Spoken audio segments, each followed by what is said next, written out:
नमस्कार दोस्तों, the music world में आपका स्वागत है। यह कहानी पूरी तरह से काल्पनिक है। इसमें वर्णित सभी पात्र, घटनाएं और स्थान लेखक की कल्पना मात्र हैं, जिनका किसी भी वास्तविक व्यक्ति या घटना से कोई संबंध नहीं है। यह केवल मनोरंजन के उद्देश्य से प्रस्तुत की गई है। आज आप सुनेंगे अध्याय 362 से 381 तक हमारी अद्भुत कहानी अमरता की साधना का अन्वेषण का हिस्सा। आइए शुरू करते हैं इस सफर को। अध्याय 362 से 115। आप लोग वास्तव में काफी अच्छी तरह से मिलते हैं, है ना? उंगली तकनीक का उपयोग करते हुए उन्होंने छोटे सफेद माउस की ग्रीवा रीढ़ को काट दिया, इसकी आत्मा को निकाला और इसके मस्तिष्क को हटा दिया। इसे पानी के जेल से भरते समय उन्होंने लिपिड मैट्रिक्स को धोने और धुंधला होने के लिए एक अभिकर्मक का इस्तेमाल किया। प्रक्रियाओं की इस श्रृंखला के दौरान उन्होंने सेलुलर गतिविधि को बनाए रखने के लिए टियालिंग रिज से लगातार दिव्य कौशल का उपयोग किया। उन्होंने आत्मा को स्थिर करने के लिए सीसा और पारा से बने कीमिया गोलियों का इस्तेमाल किया। फिर उन्होंने इस प्रक्रिया को दोहराया, उसी तरह से छोटे सफेद चूहों के नियंत्रण समूह का इलाज किया। इसके बाद उन्होंने आत्माओं को आत्मा विश्लेषण सरणी में रखा। यह जल्दी से किया जाना था क्योंकि संसाधित तंत्रिका ऊतक इतनी जल्दी खराब नहीं होगा, लेकिन आत्मा की स्थिरता बहुत लंबे समय तक नहीं रह सकती है। उसके बाद यह उजागर तंत्रिका तंत्र का निरीक्षण करने, डेटा रिकॉर्ड करने, योजनाबद्ध आरेख बनाने और इसी तरह माइक्रोस्कोप का उपयोग करने का समय था। कई बार कार्यों के इस सेट को प्रदर्शित करने के बाद चेन फेंग ने अपने प्रयोगात्मक चूहों को नए प्रशिक्षुओं को सौंप दिया। यह प्रयोग चूहों पर काफी मांग कर रहा था। बहुत कम से कम किसी भी परिणाम को प्राप्त करने से पहले एक बैच में सैकड़ों और दसियों बैचों की आवश्यकता थी। अकेले चूहों, विच्छेदन और अवलोकन के प्रजनन को पूरा करना संभव था, लेकिन यह बहुत समय लेने वाला था। और जो वैज्ञानिक अनुसंधान में सबसे अधिक कमी थी वह समय था। प्रयोगशाला में कुछ राउंड बनाने के बाद किसी ने बताया कि पर्याप्त धुंधला अभिकर्मक नहीं था। चेन फेंग ने जांच की और निष्कर्ष निकाला कि गोदाम में अपने आपातकालीन स्टॉक सहित उनके पास एक दिन के मूल्य से अधिक धुंधला अभिकर्मक के लायक था, ज्यादातर क्योंकि दिव्य पूंजी के अनुभवजन्य प्रूफवर्क्स अनुभवजन्य अनुभवहीन थे, हर बार बहुत अधिक धुंधला अभिकर्मक का उपयोग करते हुए। यह तब था जब उन्हें याद आया कि यह वांग क्यूई की जिम्मेदारी भी थी। अपने सहायक को सूचित करने के बाद उन्होंने अनुभवजन्य विभाग को छोड़ दिया और अध्ययन के लिए नेतृत्व किया ताकि वांग क्यूई को एक गलत तरीके से चलाने के लिए कहा जा सके। अप्रत्याशित रूप से अध्ययन के दरवाजे पर पहुंचने पर उन्होंने चेन यूजिया की कठोर आवाज सुनी, क्या आपको एहसास है कि आप जो कर रहे हैं वह गलत है? हाँ, मैंने स्वीकार किया कि यह सबसे तेज तरीका है, लेकिन इसका क्या उपयोग है? आप मुझे बताते हैं। हे भगवान! चेन फेंग ने तुरंत एक सिरदर्द महसूस किया। उन्होंने जल्दी से दरवाजा खोल दिया और बोला, आप दोनों के बारे में क्या बहस कर रहे हैं? हालांकि अध्ययन में दृश्य ने उन्हें आश्चर्यचकित कर दिया। वांग क्यूई वास्तव में सबमिशन में अपना सिर झुका रहा था। मुझे क्षमा करें, जूनियर बहन। मैं वास्तव में माफी मांगता हूँ। यह वरिष्ठ बहन है, चेन यूजिया ने सही किया। क्षमा करें, मुझे चेन फेंग के घटिया गणित की अवहेलना नहीं करनी चाहिए। यह विधि वास्तव में सरल है, लेकिन वह इसका उपयोग करने में पूरी तरह से असमर्थ है। चेन यूजिया ने सिर हिलाया, अच्छा है कि आप समझते हैं। चेन फेंग ने एक कठोर चेहरे पर रखा, आप दोनों आप मेरे गणित कौशल की आलोचना करते हुए एक साथ क्यों इकट्ठा हो रहे हैं? यूजिया, आप जानते हैं कि मैंने दिन में अपनी परीक्षा वापस कर दी है। चलो तथ्यों के आधार पर चर्चा करते हैं, चेन यूजिया ने जारी रखा, अपने मसौदा तैयार करने वाले पेपर में तल्लीन। क्या चल रहा है? वांग क्यूई ने एक कड़वी मुस्कान दी, यह दानव कबीले और व्यक्तित्व के गठन के विमुद्रीकरण के बीच सहसंबंध के बारे में है। आपने 20-8 संबंधित डेटा बिंदुओं को सूचीबद्ध किया है, जिसमें आत्मा की ताकत, विशिष्ट मस्तिष्क क्षेत्रों की गतिविधि के स्तर, आत्मा के विशिष्ट क्षेत्रों की गतिविधि स्तर, डिमोनिक पावर की तीव्रता शामिल है। इन सभी 20 आउटिंग डेटा को एक तो हुफ्त और हम सभी को पता लगा सकते हैं। स्वर्गीय तत्व समूह। चेन फेंग ने सिर हिलाया, अच्छा। तब जूनियर ब्रदर वांग एक बहुत ही रचनात्मक सुझाव के साथ आया था, फार्मूले को प्राप्त करने के लिए 28 आयामी जियानग्यू का निर्माण करने के लिए कार्यात्मक विश्लेषण का उपयोग करने के लिए। उसके साथ क्या समस्या है? चेन फेंग हैरान था। दो चर के बीच संबंधों को निर्धारित करने के लिए आप इसका प्रतिनिधित्व करने के लिए एक 2 आयामी स्वर्ग और पृथ्वी अक्ष का निर्माण करेंगे, जैसे एक विमान समन्वय प्रणाली, और 3 चर के लिए एक 3 आयामी स्वर्ग और पृथ्वी अक्ष एक स्थानिक समन्वय प्रणाली की तरह। विस्तार द्वारा 20-28 चर के लिए आपको एक 20 आहार आयाम स्वर्ग और पृथ्वी अक्ष की आवश्यकता नहीं होगी। चेन फेंग ने अभी भी एक मुद्दा नहीं देखा, बस फॉर्मूला ढूंढें और यह करना चाहिए। सूत्र उस जटिल नहीं है। चेन यूजिया ने चेन फेंग के सामने कागज की एक शीट को धक्का दिया, क्या आप एक नियमित 24 सेल आकर्षित कर सकते हैं? वांग क्यूई ने हस्तक्षेप किया, किसी ऐसी चीज की जरूरत नहीं है जो मुश्किल है, एक नियमित 5 सेल पर्याप्त है। एक नियमित 5 सेल नियमित टेट्राहेड्रोन के लिए एक 4 आयामी एनालॉग। नियमित रूप से 24 सेल, जिसे नियमित डोडेकेहेड्रोन के रूप में भी जाना जाता है, 24 नियमित ऑक्टाहेड्रा से बना है और वास्तव में एक 4 आयामी व्यक्ति है। यहां तक कि पेशेवर अंकगणितियों को इन आंकड़ों के त्रिआयामी अनुमानों या 2 आयामी अनुमानों को चित्रित करने में समय बिताना पड़ा। चेन फेंग ने एक मुस्कान के लिए मजबूर किया, वह बात ठीक है। यह देखिए, आप एक साधारण 4 चरण का आंकड़ा भी नहीं खींच सकते हैं, इसलिए आप 28 चरण जियानग्यू के तहत घटना को समझने की उम्मीद कैसे कर सकते हैं? 28 आयामी हिल्बर्ट अंतरिक्ष में एक एकल बिंदु का प्रक्षेपवक्र।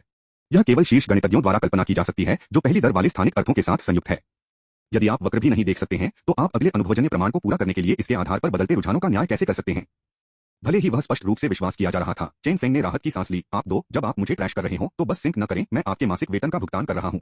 चेन यूजिया हमेशा की तरह शांत रहा, इसलिए हम दोनों मुश्किल से यहां बैठे हुए हैं।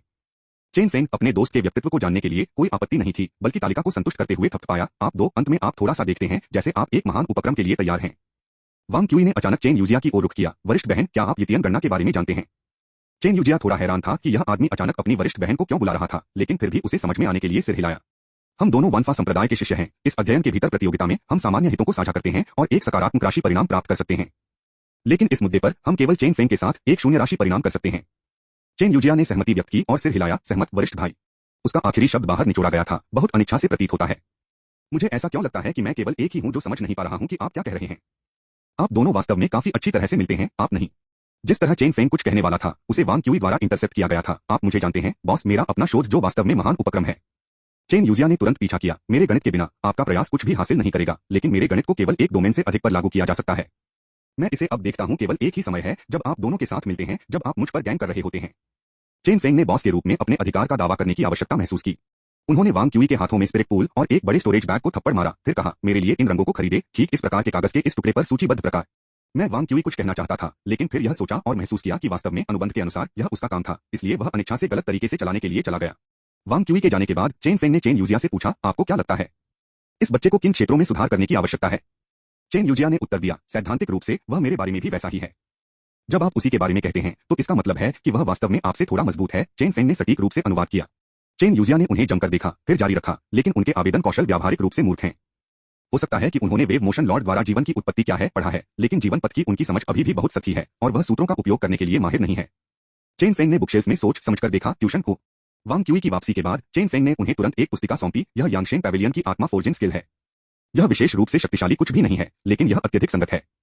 मैं चाहता हूं कि आप अपने दोपहर के ब्रेक के दौरान आधे घंटे के लिए अभ्यास करें, फिर मैं दोपहर में कुछ प्रयोगों के माध्यम से आपका मार्गदर्शन करूंगा और आप पूरक पाठों के लिए काम करेंगे। आह, क्यों? चेन फेंग की आंखें चमक गई, काम में सुधार करने के लिए। अध्याय 362 समाप्त हुआ। अध्याय 363 से 116 कार्टेशियन थिएटर। सांस में सांस, सांस बाइट बाइट आउट। मांसपेशियों को आराम करें, आत्मा को कम करें, शिनलिंग को खाली करें, 5 इंद्रियों को बंद करें और शिनलिंग को पूरी तरह से मौन के विस्तार में बसने दें।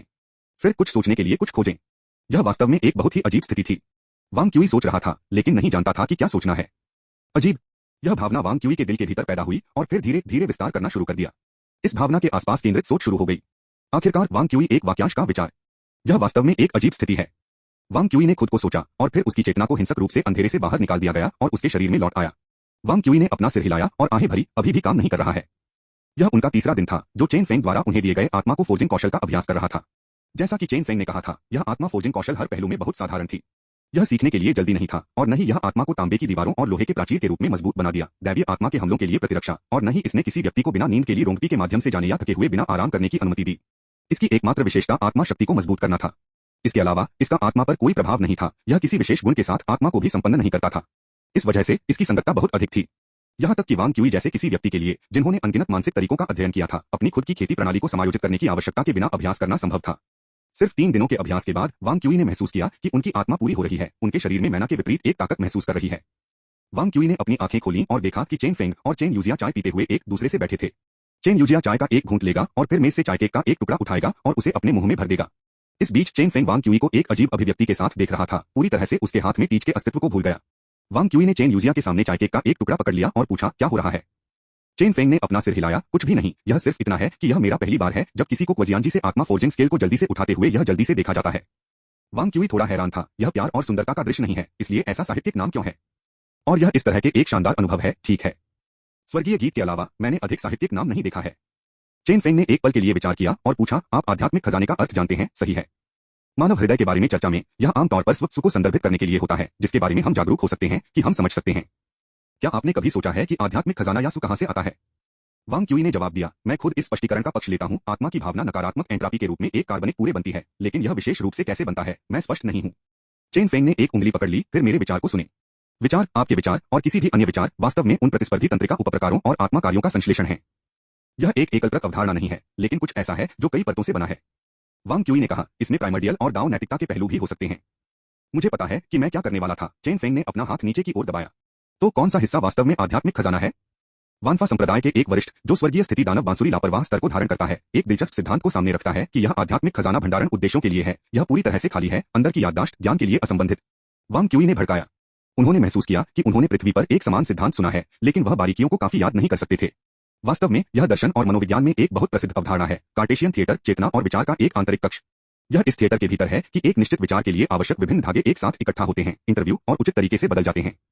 यह थिएटर मन शरीर द्वैतवाद का अवशेष है। वांग क्यूई के युग में इस तरह के प्रवचन को पहले से ही आधुनिक दार्शनिक उपकरणों द्वारा छोड़ दिया गया था, लेकिन यह अभी भी सूक्ष्म रूप से चेतना के बारे में मानव विचार में खुद को निहित कर दिया था। मानव विचार पैटर्न ने कार्टेशियन थिएटर के अस्तित्व में विश्वास करने के लिए मस्तिष्क को जन्म दिया। लेकिन जल्द ही वांग क्यूई ने इस दार्शनिक सिद्धांत का उल्लेख करने में चेन फेंग के उद्देश्य को समझा। उन्होंने पूछा, मुझे लगता है कि मैंने जो ज्ञान सीखा उसे भूल गया, चीजों के उद्देश्य को भूल गया, स्मृति से असंबंधित, भावनाओं से असंबंधित। चेन फेंग ने कहा, क्योंकि विचार का यह पैटर्न और प्रूफ सिद्धांत समान है, यही कारण है कि इसे क्वजियांजी कहा जाता है। चेन फेंग ने कहा, यह मूल ध्यान के तरीकों के समान है, मस्तिष्क की विचार प्रक्रिया को दबाने के लिए, आत्मा को सक्रिय होने के लिए मजबूर करता है। केवल यह अधिक चरम है, यह सीधे मस्तिष्क के कुछ कार्यों को बंद कर देता है, जिससे आप केवल अपनी आत्मा के साथ सोचने की अनुमति देते हैं। अतीत की यादों के बारे में क्या? आत्मा मेमोरी का कार्य नहीं करती है, क्योंकि यह स्मृति के लिए अस्थिर और अनुपयुक्त है। क्योंकि आत्मा और मस्तिष्क दैनिक आधार पर बहुत अधिक बातचीत करते हैं, कई यादों में आत्मा में बैकअप होता है, लेकिन एक बार जब वे भौतिक हो जाते हैं तो आत्मा की एक बड़ी मात्रा में खो जाएगी। स्मृति मस्तिष्क द्वारा पूरी की जाती है, और यह अधिकांश दानव कबीले के लिए समान है।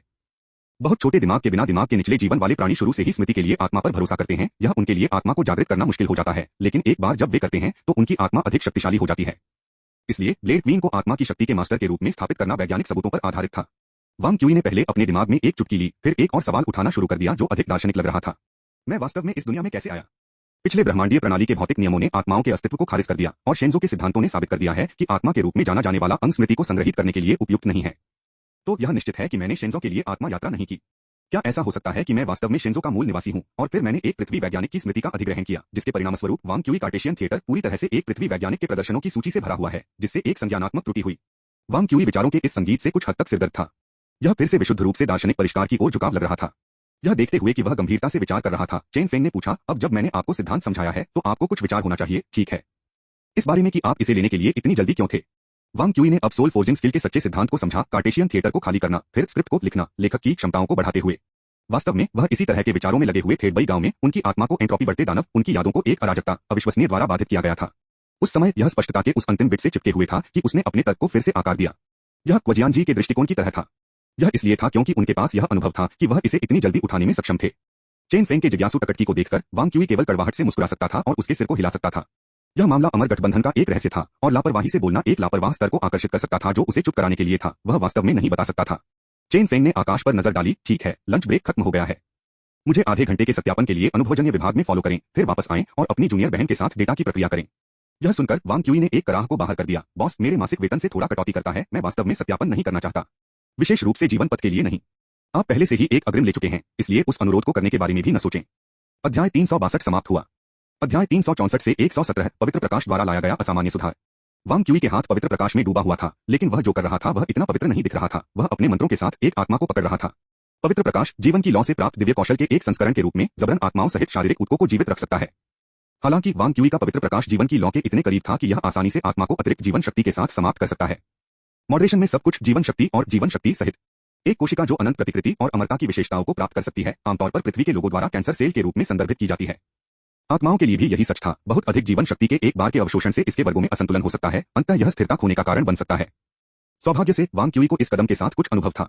अनगिनत विफलताओं के बाद उन्होंने आत्मा की स्थिरता को बनाए रखने के लिए पवित्र प्रकाश की अपनी महारत को बढ़ाया था। लेकिन असली परीक्षा अभी तक नहीं थी।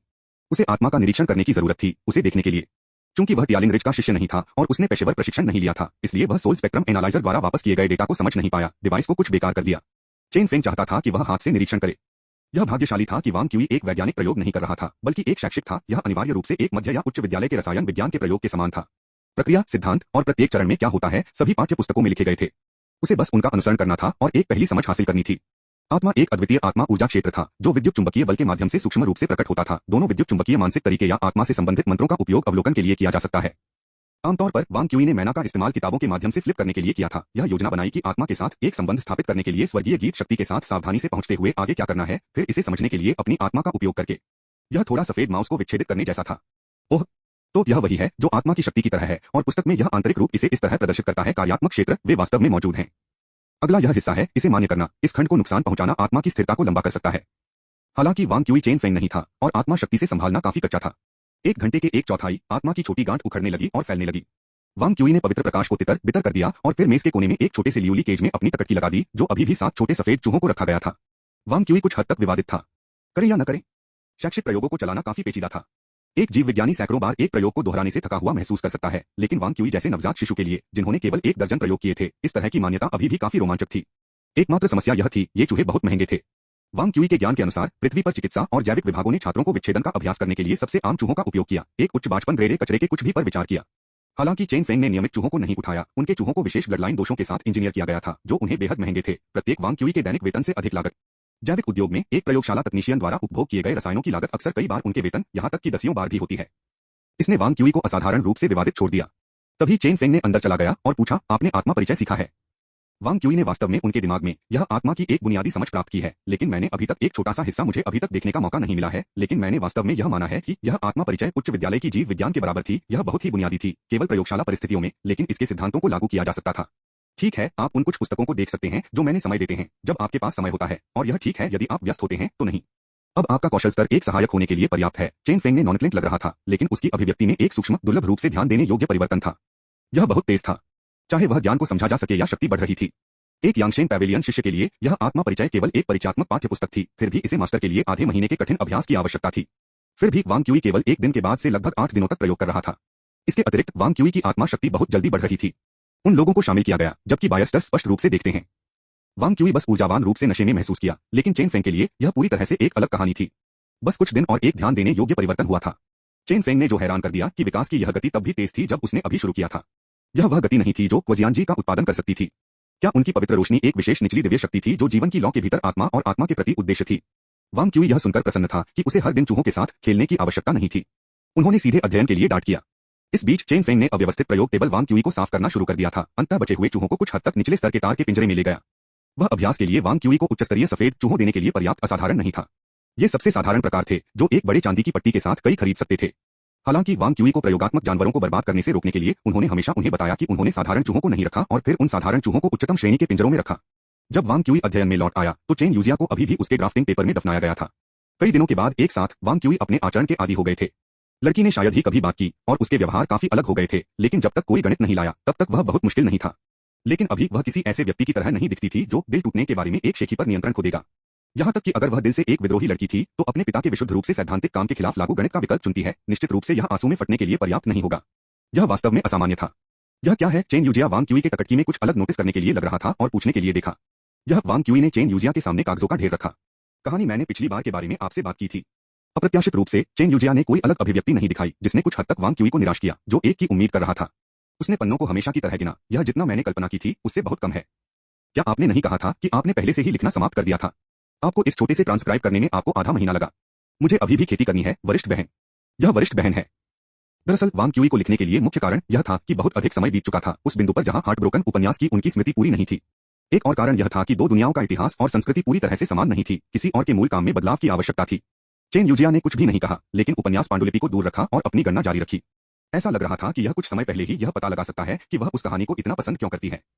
वांग क्यूई ने आहें भरी और अपनी प्रगति की जांच करने के लिए चेन यूजिया के ड्राफ्ट को उठाते हुए भी बैठ गए। अध्याय 362 समाप्त हुआ।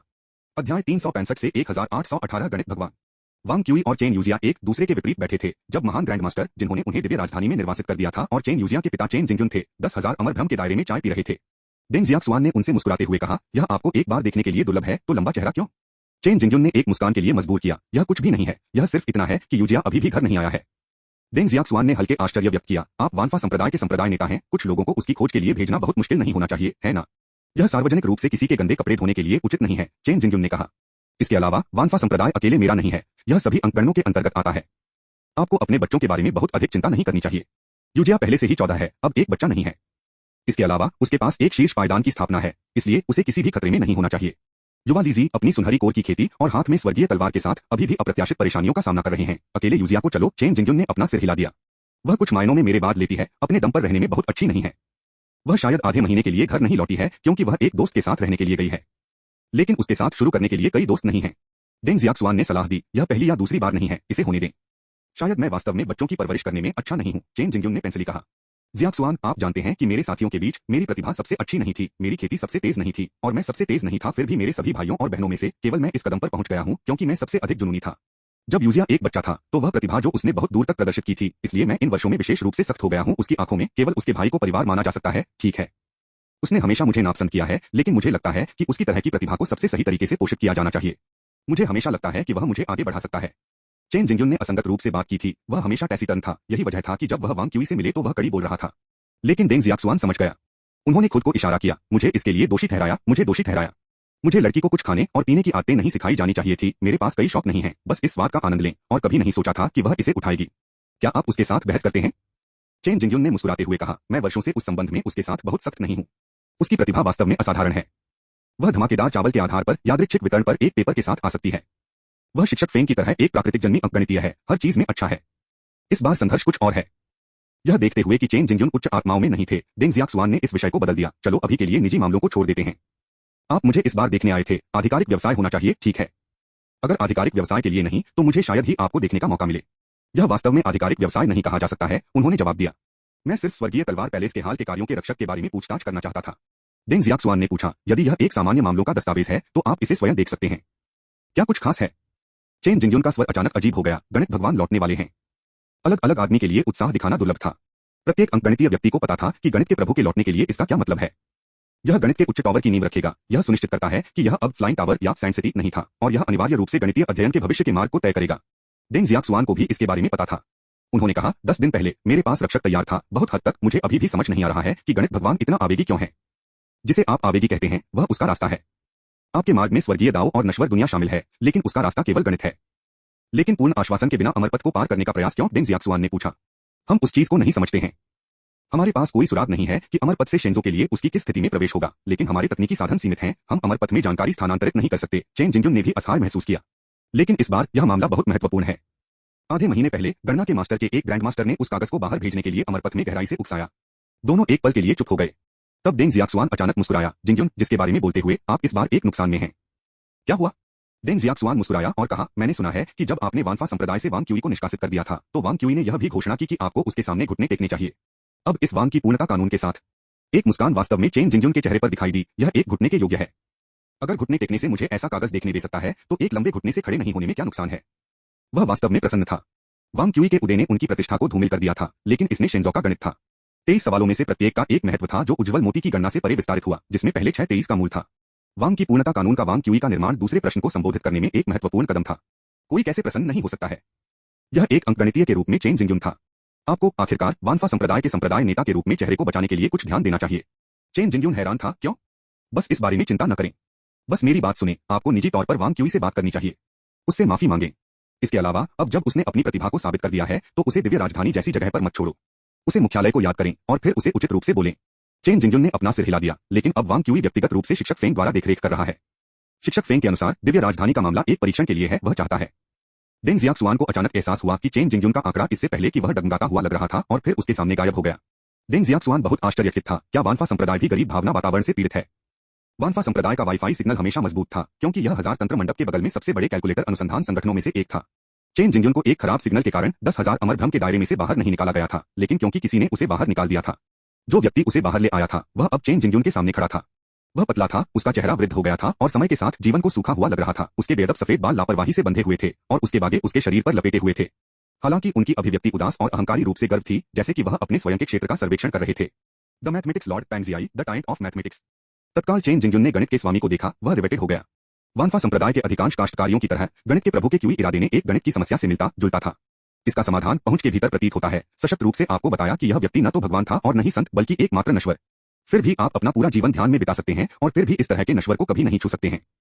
पैंगजियाली ने 2 बार कांप दिया। चेन जिंगजुन की विचार की ट्रेन को बाधित करते हुए इस बूढ़े व्यक्ति ने कुछ कारणों से संभालने के लिए शिष्यों के लिए अपने कार्यों को छोड़ दिया है और संप्रदाय नेता से क्षमा मांगने के लिए आए हैं। हालांकि उन्होंने कहा कि वह क्षमा मांग रहे थे, उनके स्वर में विनम्रता का संकेत नहीं था, क्योंकि वह गणित के स्वामी थे, वानफा संप्रदाय के क्राउनलेस राजा थे। चेन जिंगजुन ने झिझकते हुए सिर हिलाया। यह अच्छा है कि बुजुर्ग लौट आए हैं। मुझे उम्मीद है कि संप्रदाय नेता मेरी तरफ से मामलों का प्रबंधन कर सकता है। इसके अलावा मैं श्री शी से मिलना चाहूंगा। चेन जिंगजुन ने कहा, आजकल 10,000 अमरभ्रम के दायरे को वानफा संप्रदाय में कहीं से भी एक्सेस किया जा सकता है। पैंगजियाली थोड़ा आश्चर्यचकित था, सोचने के लिए अपना सिर झुकाया और फिर सिर हिलाया। मुझे वापस आने में 30 साल हो चुके हैं, 10,000 अमरभ्रम और भी दुर्जय हो गया है। इसके बाद उन्होंने अपनी छाती से एक पेपर निकाला और चेन जिंगजुन को सौंप दिया। यह एक समय को पारित करने के लिए लिखा गया था जब मैं अमरपथ को पार कर रहा था। कृपया संप्रदाय नेता मुझे इसे प्रकाशित करने में मदद करें और सुनिश्चित करें कि मिस्टर शी और वांग क्यूई नाम के युवा साथी इसे देखते हैं। चेन जिंगजुन ने जल्दबाजी में कहा, लेकिन आवधिक अभी तक बाहर नहीं है। चेन जिंगजुन के सामने गणित भगवान ने ध्यान में प्रवेश किया और अब किसी पर ध्यान नहीं दिया। अध्याय 362 समाप्त हुआ। अध्याय 366 से 119 गणित के मूल सिद्धांतों में नई प्रगति पर। प्रत्येक दिन अनुभवजन्य अध्ययन समाप्त होने के बाद अनुभवजन्य विभाग के सभी सदस्य खेती में अनुभवों पर चर्चा करने और उनका आदान प्रदान करने के लिए एकत्र हुए, जो कम से कम 1 घंटे तक चला। यह इस दुनिया का एक अनूठा नियम था। आखिरकार इस दायरे में जो लोग अनुसंधान में भाग ले सकते थे वे सभी काश्तकार थे, जिनके लिए खेती खाने पीने के रूप में आवश्यक थी। इसके अतिरिक्त इस स्तर पर अनुभवजन्य परियोजना के प्रभारी व्यक्ति इन अधीनस्थों को मार्गदर्शन प्रदान करने के लिए भी सामने आएंगे। यह मुआवजे का भी हिस्सा था। चेन फेंग के अधीनस्थ जो क्यूई की खेती के चरण में भी थे, छोटे समूहों में घिरे हुए थे, उत्साह से मस्तिष्क या आत्मा की अपनी नई समझ पर चर्चा करते हुए, अभ्यास के विवरणों पर बहस करते हुए, जैसे कि मस्तिष्क में आत्मा को परिष्कृत करना या न्यूरॉन्स की संरचना दिव्य कौशल जैसे सुपर पावर के निर्माण में कैसे सहायता कर सकती है। चेन फेंग एक प्रायोगिक मंच पर दूर नहीं बैठे, खुद से एक पुस्तक पढ़ते हुए अगर कोई उससे एक सवाल पूछने के लिए आया तो वह इसे थोड़ा समझाएगा। हालांकि ज्यादातर समय कोई भी चेन फेंग में सवालों के साथ नहीं जाता। स्तरों में असमानता महत्वपूर्ण थी और चेन फेंग का अनुभव उनके लिए बहुत कम मदद कर रहा था। यह एक विश्वविद्यालय के गणित की तरह था। प्रोफेसर आवश्यक रूप से प्राथमिक स्कूल ओलंपियाड गणित को पढ़ाने में अच्छा नहीं हो सकता है। दूसरी ओर ली झेंगगुओ के पास चेन फेंग के साथ मामलों पर चर्चा करने के लिए पर्याप्त विशेषज्ञता थी। वह फाउंडेशन स्थापना पूर्णता चरण में एक कल्टीवेटर थे और वर्तमान में एक उच्च गुणवत्ता वाले गोल्डन कोर की स्थापना के लिए जमा करने के लिए कड़ी मेहनत कर रहे थे। यद्यपि वह सिर्फ एक बाहरी शिष्य था, उसने दिव्य कैपिटल स्टेशन पर विभिन्न अनुभवजन्य विभागों में कई साल बिताए थे और उनकी प्रयोगात्मक तकनीकों का बहुत अभ्यास किया गया था। लेकिन आज उन्होंने चेन फेंग के शिक्षण को हमेशा की तरह नहीं लिया। इसका आधा कारण यह था कि उन्होंने हाल ही में एक नए दिव्य कौशल की कल्पना की थी और अब विवरण का निर्माण कर रहे थे। अभी तक चर्चा की आवश्यकता में कोई पहलू नहीं था। अन्य आधे खिड़की के बाहर कुछ अजीब एक्सचेंज था जिसने उसका ध्यान आकर्षित किया था। उन दो युवाओं को जिन्हें वानफा संप्रदाय के उन्नत शिष्य कहा जाता था, वे तलवारबाजी का अभ्यास कर रहे थे। 30 वर्षीय ली झेंगगु की तुलना में वे अत्यधिक युवा लग रहे थे, विशेष रूप से लड़की जो अभी भी उसके बारे में बचपन की हवा थी, एक बच्चे की तरह दिखाई दे रही थी। लेकिन इन दो बच्चों के हाथों में तलवारबाजी कुछ भी थी, लेकिन बचकाना था। उसकी आंखों में ये दोनों अभ्यास नहीं कर रहे थे, वे एक दूसरे को मारने के इरादे से बाढ़ लगा रहे थे। उनकी तलवार की गति घनी, तेज और जटिल थी, हर सेकंड में दसियों टकराव के साथ। यदि किसी भी समय उनमें से एक अपने आंदोलनों में लड़खड़ा गया तो दूसरा एक पल में दूसरे के जीवन का दावा करेगा। लेकिन चेन यूजिया और वांग क्यूई की नजर में यह केवल अभ्यास के लिए तलवारबाज चाल का आदान प्रदान था। यह दो संप्रदायों की लड़ाई शैलियों में भारी अंतर के कारण था। तियानलिंग रिज की मुट्ठी तकनीक ने कई गुना मजबूत होने के नाते काश्तकारियों के शरीर पर भरोसा किया और उनका मैना एक ही रैंक की तुलना में कई गुना अधिक प्रचुर मात्रा में हो, एर्गोनॉमिक्स के साथ नींद के रूप में और मानव शरीर की विशेषताओं को उनके चरम पर धकेल दिया। लड़ाई की इस शैली की त्रुटि सहिष्णुता बहुत अधिक थी, यहां तक कि अगर सबसे बुरी तरह से किसी को नुकसान में डाल दिया जाएगा, लेकिन वानफा संप्रदाय में लगातार गलतियों को करने की गंभीर स्थिति का सामना नहीं करेगा। दूसरी ओर वानफा संप्रदाय की मार्शल आर्ट एक अलग प्रणाली के उत्पाद थे। कुछ बुनियादी तकनीकों के अलावा इन अंकगणितियों ने शायद ही परवाह की कि क्या उनकी चाल वास्तव में एक मानव शरीर द्वारा किया जा सकता है। वे केवल इस बारे में चिंतित थे कि क्या मुट्ठी या तलवार का प्रक्षेपवक्र सुरुचिपूर्ण था और क्या उनके आंदोलनों के बीच अंतर्निहित सिद्धांत जटिल था। यह भी था कि वानफा संप्रदाय ने इस तरह की खतरनाक लड़ाई तकनीकों को अपनाया था। वे आश्वस्त थे कि वे पल की गर्मी में कभी भी गलत नहीं होंगे। जब तक वे मिसकॉल नहीं करते थे, तब वानफा संप्रदाय की तकनीक सभी दुश्मनों को अभिभूत कर सकती थी। उस समय चेन यूजिया भी थोड़ा चिंतित महसूस किया। तलवारबाजी में वांग क्यूई की प्रगति समान रूप से भयानक थी। तलवारबाजी को टोपोलॉजी, ज्यामिति और स्वर्गीय परिवर्तन सूत्र फंक्शन का डोमेन होना चाहिए था। लेकिन वांग क्यूई ने सेट थ्योरी के माध्यम से इन गणितीय क्षेत्रों के सभी सिद्धांतों को फिर से संगठित किया था और उन्हें अपने दिमाग में दूसरे रूप में फिर से संगठित किया था। उन्हें तलवारबाजी के सभी विवरणों की विशेष समझ भी थी। तलवार की चाल उसकी आंखों में अब एक समग्र जीव नहीं थी, बल्कि कई जटिल कार्यों का एक ढेर था। वह किसी भी स्थिति में मक्खी पर सबसे उपयुक्त चालें बना सकता है। प्रत्येक विरल मैच के बाद लड़ाई से विवरण और चालें उसके दिमाग में बिखर जाएंगी, फिर प्रत्येक तत्व की गणना पुनर्व्यवस्थित और फिर से बिखर जाएगी। यह प्रक्रिया लगातार दोहराएगी। एक एकल द्वंद्व से जो अनुभव प्राप्त हुआ वह कुछ ऐसा था जो अन्य लोग 100 खून की लड़ाई से भी नहीं सीख सकते थे। और अगली लड़ाई उसके लिए नई चालों का परीक्षण करने का अवसर बन जाएगी। चूंकि शुद्ध गणित से की गई कटौती हमेशा सुचारू रूप से व्यवहार में संक्रमण नहीं करती है, वांग क्यूई की तलवार की चाल हमेशा उत्कृष्ट रूप से तैयार नहीं की जाती थी और कुछ हालांकि सौंदर्यवादी रूप से मनभावन केवल शो के लिए थे और वास्तविक युद्ध में बहुत व्यावहारिक नहीं थे। इसके बावजूद चेन यूजिया ने अभी भी विचित्र चालों में अचंभा किया है जो वांग क्यूई का उत्पादन करता रहा। यह स्वॉर्ड प्ले पहले से ही गणित के आध्यात्मिक सार पर ले गया था। सौभाग्य से चेन यूजिया भी एक समान इल्क का था। चेन जिंगजुन से विरासत में मिली उसकी स्वॉर्ड प्ले में कोई विशेष रूप से शक्तिशाली चाल नहीं हो सकती है, लेकिन संख्या सिद्धांत की अल्ट्रा मिनिमलिस्ट तकनीकों में इसकी उत्पत्ति उसके पिता के समान थी। चूंकि उसकी तलवारें वांग क्यूई की शैली के समान थी, इसलिए वह स्वाभाविक रूप से उसके समृद्ध अनुभव के साथ उस पर हावी हो सकती थी। लेकिन यह बहुत लंबे समय तक नहीं चलेगा, उसे शायद केवल 9 और महीनों की जरूरत है या शायद सिर्फ आधा साल और वह मेरे वर्तमान स्तर तक पहुंच जाएगा। चेन यूजिया ने खुद को गुप्त रूप से आशंकित महसूस किया और यह भी महसूस किया कि उसे इस क्षेत्र में अपने प्रशिक्षण को तेज करने की आवश्यकता है। फिर जैसे कि कुछ मौन समझ से दोनों ने एक ही समय में अपनी तलवारें की। ली झेंगगुओ यह देखकर खुद को म्यूट कर दिया। क्या वे एक दूसरे को अच्छी तरह से जानते हैं? वे कैसे सिंक में हैं? वानफा संप्रदाय के शिष्यों की नजर में यह एक दूसरे की तलवारबाजी के उनके अनुमान के बारे में नहीं है, बल्कि एक दूसरे की तलवारबाजी का अनुमान है। चेन फेंग ने समय पर ली झेंगगुओ के लिए कहा, दूसरों की ताकत को हल करने के लिए सिर्फ एक समस्या है। अनुमान को नई स्थितियों के आधार पर संशोधित किया जाता है। क्षमा मांगना, ली झेंगगुओ ने जल्दी से अपना सिर नीचे कर दिया। चेन फेंग ने फिर कमरे से बाहर निकाला और वांग क्यूई के पक्ष में आ गया। वांग क्यूई जमीन पर बैठी थी, अनिर्दिष्ट लग रही थी, अपने खजाने स्तर की लंबी तलवार के साथ लापरवाही से उसके बगल में जमीन में फंस गई। चेन फेंग मुस्कुराया और पूछा, आप कैसा महसूस कर रहे हैं? वांग क्यूई ने अपनी कलाई को घुमाया, जवाब दिया, अच्छा, यह आपके साथ बिखरने की तुलना में बहुत अधिक सुखद है। चेन यूजिया ने उदासीनता से कहा, लगता है कि मैं मानसिक अंकगणितीय अभ्यास कर रहा हूं। जटिल, मूलभूत, लेकिन अभी भी एक आवश्यक बुनियादी कौशल। वांग क्यूई तुरंत कुछ शब्दों के साथ पीछे हट गया। इन दोनों को देखकर चेन फेंग ने अंत में सही रास्ते पर की भावना महसूस की। अचानक दरवाजे पर एक दस्तक लग रही थी। दस्तक स्पष्ट रूप से जरूरी थी, यह लगभग दरवाजे पर पिटाई की तरह लग रहा था। काम करने के लिए जिम्मेदार एक प्रशिक्षु ने दरवाजा खोला। हुआंग फुलियान ने कहा, वांग क्यूई, आपको यह देखना होगा। वांग क्यूई ने हुआंग फुलियान द्वारा सौंपे गए पेपर को ले लिया और इससे पहले कि वह पूछ सके कि यह किस बारे में था, वह पहले से ही जगह में जम गया था। गणितीय सिद्धांत फाउंडेशन की नई प्रति पर लेखक पैंगजियाई। अध्याय 362 समाप्त हुआ। अध्याय 367 से 120 युद्ध नोटिस की घोषणा। पढ़े, यह गिबेरिश है। गणित की नींद में नए अग्रिमों पर एक पेपर के लिए इस तरह के एक भव्य अभी तक खोखले शीर्षक। फील्ड नवीनतम उपलब्धियों, प्रौद्योगिकी, नई अंतर्दृष्टि के नए अनुप्रयोगों में नई प्रगति जैसे प्रकाशनों में आमतौर पर एकत्रित जानकारी, कट और पेस्ट सामग्री शामिल है, जिसमें से कुछ की खुद की राय खराब तरीके से एक लेख में एक साथ मिलकर एक साथ है। यह एक खिंचाव है कि उन्हें कागजात भी कहते हैं। पृथ्वी पर प्रमुख पत्रिकाएं इस तरह के फैंसी प्रकाशन नहीं करती हैं। हालांकि जब एक महान शक्ति द्वारा लिखा जाता है तो यह सब कुछ बदल देता है। एक सच्चा गणित भगवान यहां तक कि एक समीक्षा या साहित्य सर्वेक्षण लिखते समय अनुशासन के विकास में महत्वपूर्ण योगदान देता है और भविष्य की दूरगामी दृष्टि प्रदान करता है, गहरा मार्गदर्शन प्रदान करता है। पंगजियाली निश्चित रूप से एक ऐसा आंकड़ा था। वांग फुलियान ने कहा, यह एक नया प्रकाशित पेपर है। और लॉर्ड चयन ने आपके पेपर सहित एक पूरे विशेष मुद्दे को समर्पित किया और पिछले कुछ दशकों में जोंगली संप्रदाय के सभी टकरावों को दर्ज किया।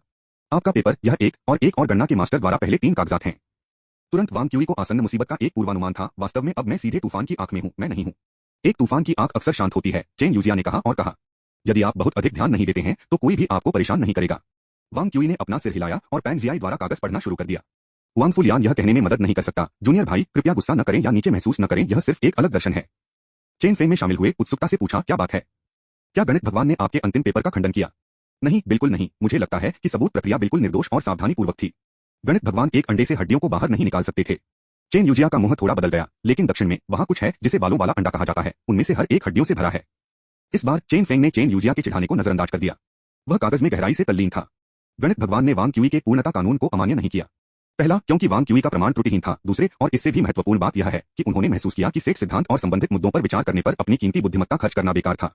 इन अत्याचारियों के लिए कुछ चीजों को स्पष्ट रूप से किसी विचार की आवश्यकता नहीं है। गणित की स्थापना की जाती है, सुसंगत पूर्ण, यह सच्चाई है, तर्क नहीं। मुझे पता था, जीनियस रचनात्मकता से भरी तार्किक चालबाजी यह एक मुश्त इनकार से भी अधिक निर्मम है। वास्तव में गणित के भगवान की नजर में वांग क्यूई ने जो कुछ भी किया वह बेकार चाल से ज्यादा कुछ नहीं था। वास्तविक गणित में ऐसे ट्रिक्स शामिल नहीं होने चाहिए। गणित अकेले तर्क पर आधारित नहीं होना चाहिए। यदि गणित केवल तार्किक कानूनों को विकसित करता है तो सामान्य सोच इसे स्वीकार करने में सक्षम होना चाहिए। यदि यह सभी द्वारा समझे गए सामान्य नियमों पर आधारित होता तो यह तब तक निर्विवाद होगा जब तक कि कोई मानसिक रूप से विक्षिप्त नहीं हो जाता। लेकिन क्या यह मामला है? क्या हर कोई गणित में महारत हासिल कर सकता है?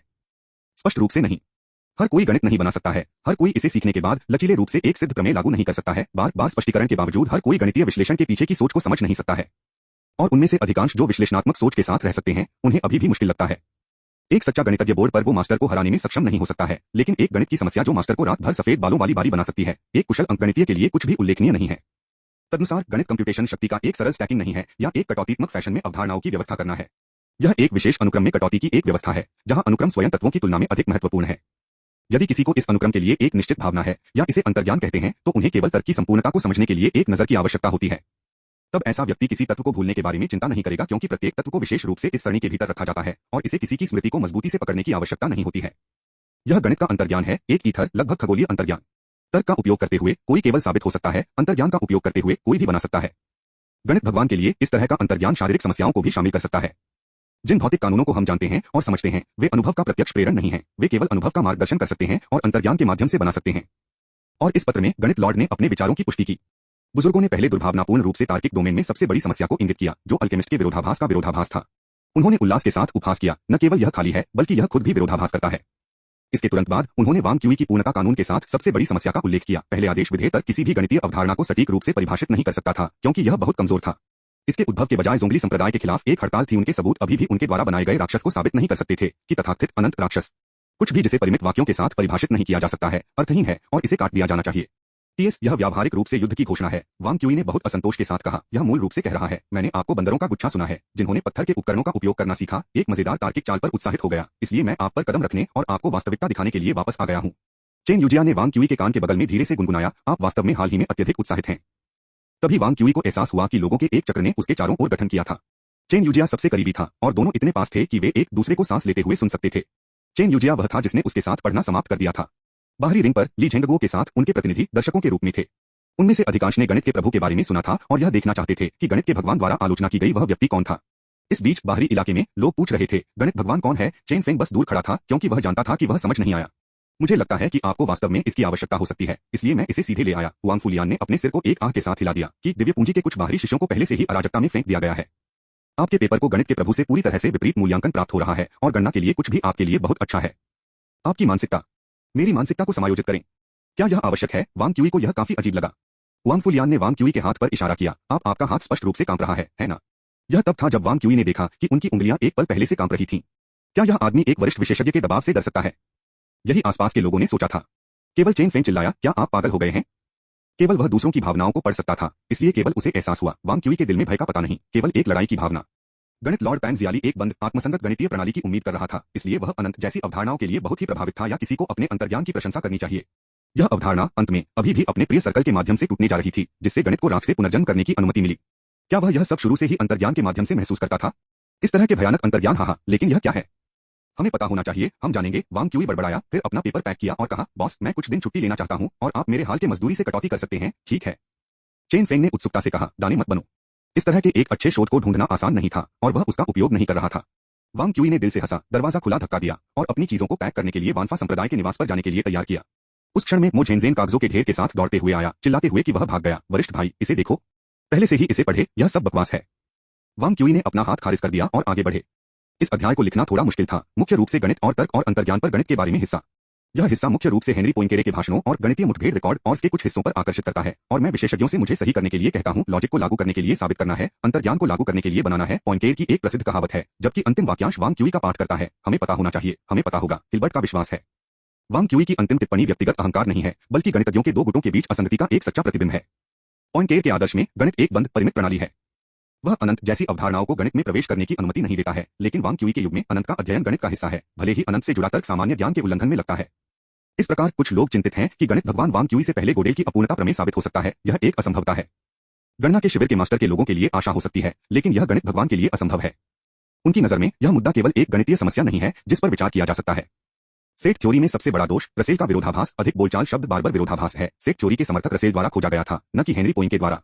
उत्तरार्ध की गणितीय क्षमताएं रसेल की तुलना में बहुत अधिक हैं, फिर भी उन्होंने इस तरह के मुद्दों पर विचार करने के लिए नहीं किया।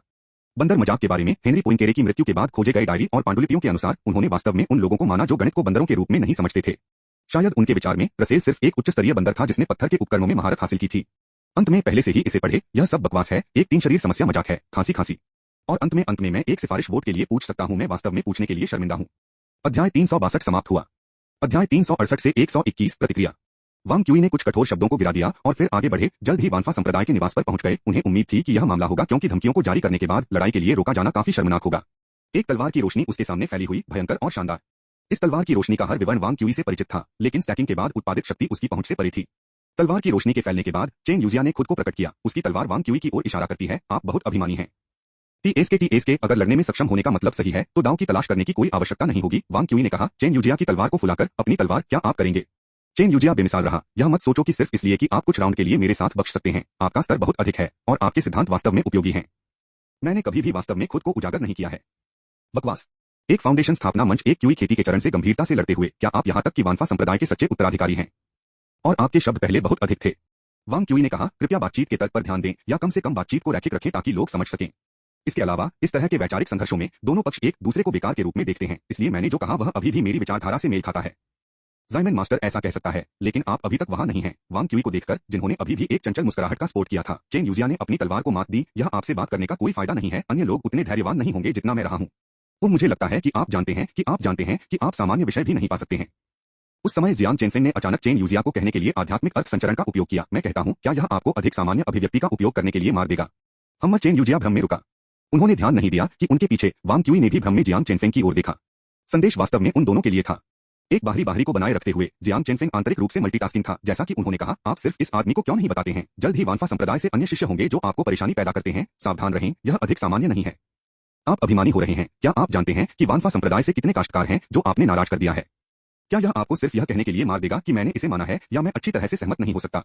मास्टर परवाह नहीं करता है। वांग क्यूई ने उदासीनता व्यक्त की और दूर हो गए। कुछ कदम चलने के बाद मो झेनज़ेन और हुआंगफू लियान ने अभी भी घबराकर पीछा किया। मो झेनज़ेन ने फुसफुसाया, वरिष्ठ भाई वांग, क्या आपके शब्द अभी भी बहुत अभिमानी थे?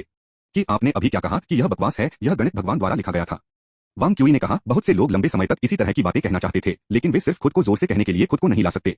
जोंगली संप्रदाय के चरमपंथियों को ली संप्रदाय द्वारा पागल के रूप में देखा जाता है। मैडमैन यह भी थोड़ा है। वांग क्यूई ने कहा, वास्तव में यह मामला है। दोनों पक्षों के बीच का विचलन इतना विशाल है, यह गणित है जहां भाई एक दूसरे पर अपनी पीठ मोड़ते हैं, पिता और बेटे विरोधी बन जाते हैं और गुरु और शिष्य दुश्मन बन जाते हैं, सिर्फ इसलिए कि इसके मोड़ एकवचन नहीं है। मो झेनज़ेन ने संकोच से कहा, मुझे लगता है कि ये विवाद कुछ हद तक व्यर्थ हैं। शिष्य बहन, यह आपकी अपनी समस्या है। आप अभी तक काफी मजबूत नहीं हैं, इसलिए आप इसके महत्व को नहीं समझते हैं। यह एक अंकगणितीय द्वारा गणित का एक मौलिक चिंतन है। सभी शीर्ष अंकगणितीय लोगों के पास यह चिंतन होगा और कोई भी नहीं कर सकता। नहीं, वह गलत नहीं है। वांग क्यूई ने हुआंगफू लियान को बाधित किया। जोंगली संप्रदाय और ली संप्रदाय इतने सालों से एक दूसरे के खिलाफ विकसित हुए हैं, अनगिनत बार लड़ाई लड़ी, लेकिन कोई फर्क नहीं पड़ता कि कौन जीतता है। यह वास्तव में गणित को लाभ नहीं देता है। इसके विपरीत हर बार एक विवाद होता है। सबसे उत्कृष्ट अंकगणितियों को गणित के सबसे आगे से वापस कदम रखना पड़ा है। हुआंगफू लियान ने कहा, फिर आप? मानव कबीले आखिरकार विशुद्ध रूप से तर्कसंगत नहीं है। हर बार यह प्राप्त करना कि यतियन गणना क्या चाहती है एक सामंजस्यपूर्ण जीत जीत की स्थिति संभव है, विशेष रूप से जोंगली और ली संप्रदायों के मामले। वांग क्यूई ने समझाया, चूंकि ऐसा है इसलिए यह गणित के भगवान की सोच का पालन कर सकता है और इसे बाहर निकाल सकता है। मुझे लगता है कि गणित की जीत के विकास के लिए अधिक फायदेमंद है। आपको लगता है? वास्तव में गणित के भगवान द्वारा एक बयान है कि मुझे काफी अच्छा लगता है। गैर यूक्लिडियन ज्यामिति और यूक्लिडियन ज्यामिति दोनों आत्मसंगत हैं, लेकिन हमारा मानव कबीला हमेशा इस दुनिया को समझने के लिए, हमारे अंतरिक्ष की भावना का निर्माण करने के लिए यूक्लिडियन ज्यामिति का उपयोग करता है, सिर्फ इसलिए कि यह अधिक सुविधाजनक है। वांग क्यूई ने चलना बंद कर दिया, हुआंग फुलियान को देखते हुए। इस तरह से मेरी सुविधा के लिए, गणित की सुविधा के लिए, गणना के मास्टर के पक्ष की ओर झुकाव बुरा नहीं है। हुआंग फुलियान अवाक था। वांग क्यूई ने चलना जारी रखा। जोंगली के कट्टरपंथी पागल हैं, इसे खारिज कर रहे हैं, यह मना करते हुए। हुआंग फुलियान ने पूछा, लेकिन क्या गणित भगवान बीजगणित के क्षेत्र में महान शक्तियों में से एक नहीं है? गणित भगवान सिर्फ एक और चरम है। वांग क्यूई ने अपना सिर हिला दिया। एक घर ईंटों से बनाया गया है, इसलिए मैं आपसे पूछता हूं, इस घर के लिए क्या यह ईंटें हैं जो इसे बनाते हैं, इन ईंटों को फायर करने की विधि, या इन ईंटों को ढेर करने की विधि जो घर का सार है? मो झेनझेन पूरी तरह से भ्रमित था। यह गणित वैचारिक व्यवस्था से बना है, इसलिए वह आदेश है जिसमें इन अवधारणाओं को महत्वपूर्ण रूप से व्यवस्थित किया गया है, या यह आम भाजक है, सबसे बुनियादी अवधारणाएं, यह महत्वपूर्ण है। वांग क्यूई ने दोनों को समझाया, जबकि उनकी अभिव्यक्ति अधिक गंभीर हो गई। गणित भगवान आदेश की आध्यात्मिकता में विश्वास करते थे, गणित का अंतर्ज्ञान जो हर किसी के पास नहीं है। इसलिए स्वाभाविक रूप से दो वर्ग मानव कबीले के बीच उभरे, अंकगणितीय और बंदर। यह वांग क्यूई के लिए कुछ हद तक अस्वीकार्य था। उनके विचार में भले ही गणित का सार अंतर्ज्ञान था, यह अंतर्ज्ञान निश्चित रूप से मात्रात्मक, स्पष्ट और प्रतिकृति होना चाहिए। शायद एक व्यक्ति का आईक्यू अपर्याप्त है, इस अंतर्ज्ञान में महारत हासिल करने के लिए सैकड़ों वर्षों के अभ्यास की आवश्यकता होती है, लेकिन इस अंतर्ज्ञान को अंततः दोहराया जा सकता है। इसके अलावा सीमा और अनंत जैसी अवधारणाओं के बारे में गणित भगवान समान रूप से खारिज करते थे, लेकिन वांग क्यूई की नजर में गणित के क्षेत्र में इन अवधारणाओं की शुरुआत अपरिहार्य थी। बंद सर्कल को तोड़ा जाना चाहिए और गणित को अनिवार्य रूप से निर्वाण का अनुभव करना चाहिए। अंत में यहां तक कि सिर्फ एक एप्लीकेशन के नजरिए से हिल्बर्ट का कार्यक्रम कंप्यूटर विज्ञान के साथ जटिल रूप से जुड़ा हुआ था। प्रौद्योगिकी के इतिहास के परिप्रेक्ष्य से इसे आधे रास्ते में विफल नहीं किया जाना चाहिए। उनके पास अब गणना के मास्टर की ओर झुकने के कई कारण थे। तो अभी के लिए चलो युद्ध की इस घोषणा का जवाब कैसे दें, इस बारे में सोचें कि क्या हम करेंगे। अध्याय 362 समाप्त हुआ। अध्याय 369 से 122 विरोधाभास। एक निश्चित संप्रदाय में एक अल्केमिस्ट था जिसने एक बार घमंड किया था, मेरे रसायन विज्ञान कौशल पूरे शिंजो में उत्कृष्ट और प्रसिद्ध हैं। मैं अमर दांव के भीतर सभी के लिए रसायन विज्ञान सेवाएं प्रदान करूंगा जो अपने औषधि को प्राप्त नहीं कर सकते। मैं केवल उनकी सेवा करूंगा जो लोग अल्केमी के लिए उसके पास आए थे। वे स्वाभाविक रूप से वे थे जो अपने स्वयं के औषधि को जोड़ नहीं सकते थे। हालांकि एक दिन यह महसूस करते हुए कि उनकी खेती स्थिर हो गई थी, उन्होंने सहज रूप से अपनी गोली भट्टी खोल दी। फिर क्या वह खुद के लिए एक औषधि बना सकता है? यह प्रसिद्ध अल्केमिस्ट का विरोधाभास है। जब जादू के बिना कम संस्करण में कम हो जाता है तो यह अभी भी कीमियागर का विरोधाभास है। यदि कोई अधिक परिष्कृत अभिव्यक्ति को पसंद करता है तो यह प्रसेल के विरोधाभास के बराबर भी है। संपत्ति P किस स्माइली को परिभाषित करें XX से संबंधित नहीं है। अब मान लीजिए कि एक क्लास A संपत्ति P द्वारा निर्धारित किया जाता है, जिसका अर्थ है A X। सवाल तब उठता है, क्या A से संबंधित है? सबसे पहले यदि A से संबंधित है तो A का एक तत्व है, इसलिए A में संपत्ति P है और संपत्ति P द्वारा A से संबंधित नहीं है। दूसरी बात यह है कि अगर A से संबंधित नहीं है, जिसका अर्थ है कि A प्रॉपर्टी P है, और चूंकि A प्रॉपर्टी P के साथ सभी वर्गों के पास है, A से संबंधित है। यह अचूक मुद्दा है, लॉजिस्टिक को दरकिनार नहीं किया जा सकता है, क्या पूरा भी खुद का एक हिस्सा है? इस बहुत ही सवाल से सेट थ्योरी के भीतर असंगति हुई। इस विरोधाभास के चारों ओर स्कर्ट करने के तरीके थे, और वांग क्यूई को दो जानते थे, जर्मेलो-फ्रैंकेल स्वयंसिद्ध प्रणाली और वॉन न्यूमैन-बर्नेस गॉडल सिस्टम। पूर्व ऑपरेटिंग सेटों के तरीकों को प्रतिबंधित करता है, जबकि बाद वाले सेट और कक्षाओं को अलग करता है। ये इस मुद्दे पर पृथ्वी के गणितज्ञों द्वारा किए गए प्रयास या संघर्ष हैं। जब तक कि सेट सिद्धांत असंगत रहता है, गणित भगवान हार को स्वीकार नहीं करेगा। ठीक है, मैं मानता हूं, भले ही सेट सिद्धांत सुसंगत था, यह अभी भी उसके लिए व्यर्थ होगा। उसके लिए यह सिर्फ एक खोखला अवधारणा है, एक शब्द खेल है। वांग क्यूई ने अपने अध्ययन के सामने कर्ल किया, गणित के लॉर्ड के पेपर को फिर से पढ़ते हुए, और सेट थ्योरी की पूर्णता को साबित करने के लिए क्या मैं मूर्ख हूं? इस मार्ग को जानने से अंधेरा हो जाता है क्योंकि यह स्वाभाविक रूप से अधूरा है, फिर भी इसे साबित करने की कोशिश कर रहा है। यद्यपि गणित लॉर्ड का यह व्यापक पेपर एक उकसावे के रूप में अधिक था, एक घोषणा, लेखक अभी भी शिंजो के सबसे महान गणितज्ञों में से एक था, और इसका शैक्षणिक मूल्य था। वांग क्यूई के लिए पेपर का सबसे बड़ा मूल्य यह था कि इसने शिंजो के गणित तर्क में वर्तमान में सबसे महत्वपूर्ण समस्याओं का आयोजन किया। उसने अपने हाथ में एक कलम रखी लेकिन नहीं लिखा, इसके बजाय उसने अपनी उंगलियों से इसे घुमाया। तर्क की एक छोटी मात्रा गणित के सभी को लगभग कम कर सकती है, लेकिन गणित के भगवान की नजर में यह केवल गणित नहीं था। ऐसे मामले में वांग क्यूई ने जो भी हासिल किया, उसे और भी अधिक आकर्षक चाल के रूप में देखा जाएगा। पृथ्वी पर इस तरह के शैक्षणिक विवाद अक्सर जल्दी से अनथीन नाइट पिकिंग और व्यक्तिगत हमलों में विकसित होते हैं। गणित प्रयोगों के माध्यम से एक अकाट्य परिणाम नहीं फेंक सकता है, और विवाद अंततः बदनामी में नीचा दिखाते हैं। उदाहरण के लिए, गणित के पृथ्वी के इतिहासकारों ने डेविड हिल्बर्ट और लुइस ब्रूवर की काफी अशिष्ट आलोचना की, जिसमें अकादमिक सीमाओं के भीतर विवादों को बनाए रखने के लिए चरित्र की कमी। यह बहुत अधिक जिनसिंग और चिकन का सेवन करने का परिणाम है, यह अप्रभावी और अत्यधिक पोषण है। शिंजो में लोग शायद इस तरह के विवादों को बहुत अधिक हिंसक तरीके से हल करते हैं, किसी कारण से वांग क्यूई ने वानफा संप्रदाय और लापरवाह गुटों के बीच एक भव्य लड़ाई के विचार से कुछ उत्साहित महसूस किया। इस शैक्षणिक विवाद का सार वास्तव में किसी के समर्थकों के आत्मविश्वास को बढ़ावा देना और फिर प्रतिद्वंद्वी के अन्य सिद्धांतों में कमजोरियों की तलाश करना और उनका शोषण करना, उनकी शैक्षणिक खड़े होने पर या प्रतिद्वंद्वी पर गणित में पूर्ण श्रेष्ठता साबित करने के लिए समान शोध करने के लिए, जब तक कि एक पक्ष का आत्मविश्वास समाप्त नहीं हो गया, तब तक कि वे आत्मनिर्णय कर नहीं रहे थे। बेशक पृथ्वी के शैक्षणिक हलकों में भी कुछ हद तक विवादित विधि थी, पुरानी पीढ़ी के मरने के लिए सब कुछ साबित करने की अनुमति देता है। हालांकि शिंजो में यह रणनीति अव्यावहारिक थी। अगर बस प्रतिद्वंद्वी के अन्य सिद्धांतों पर हमला करना उनके शैक्षणिक खड़े को कम करने के लिए ठीक है, यह निर्विवाद नहीं है, लेकिन यह सिर्फ घृणा को उकसा रहा है। वांग क्यूई को जल्दी से एक ट्रांसमिशन के रूप में आयोजित होने वाले भारी लाभ का एहसास हुआ। उन्होंने जिस गणित का अध्ययन किया था वह शेंजो से कम आधी सदी आगे था। उसे प्रतिद्वंद्वी के सिद्धांतों को पूरी तरह से पचाने की भी आवश्यकता नहीं थी, बस अपने स्वयं के ज्ञान के साथ उनके सिद्धांतों की तुलना करना और विवरण में अंतर को इंगित करना आसानी से दोषों को खोजने के कार्य को पूरा कर सकता है। हालांकि इस तरह के विनाशकारी प्रयासों ने शायद ही कभी अकादमिक सम्मान अर्जित किया और दुश्मनी को आकर्षित करने के लिए उपयुक्त थे। वांग क्यूई ने अभी भी गणित के भगवान और शिक्षक फेंग को नेतृत्व करने के लिए गिना, जबकि उन्होंने धीरे धीरे अपने संसाधनों का निर्माण किया और अपना समय दिया। विपक्ष को पूरी तरह से भारी करने के लिए इसे भूल जाओ। गणित भगवान इतिहास के सबसे मजबूत गणितज्ञों में से एक थे, यकीनन नंबर 1 थे। ऐसा पूर्ण वर्चस्व न केवल मुश्किल था, क्योंकि यह स्वतंत्र रूप से उस गणित प्रणाली की संपूर्णता को प्राप्त करने के लिए समान था जो उसने सीखा था। वांग क्यूई ने रूढ़िवादी रूप से अनुमान लगाया कि जब तक उन्होंने इस कार्य को पूरा किया तब तक उन्होंने खुद पारगमन हासिल कर लिया होगा। इसके माध्यम से विचार करने के बाद वांग क्यूई को दुख की बात है कि अनिवार्य रूप से उसे जो करने की आवश्यकता थी वह नहीं बदली थी, शायद उसे बस चीजों को थोड़ा गति देने की आवश्यकता थी। दोनों पक्षों के बीच का अंतर बहुत महत्वपूर्ण था। हालांकि यह ठीक है कि यह दिलचस्प है, वांग क्यूई अपने शरीर को फैलाने के लिए खड़ा था और फिर दिव्य राजधानी स्टेशन पर पुस्तकालय की ओर बढ़ते हुए दरवाजा खोल दिया। उसकी नजर में लड़ाई के इरादे के अलावा एक और भी अधिक शुद्ध चमक थी।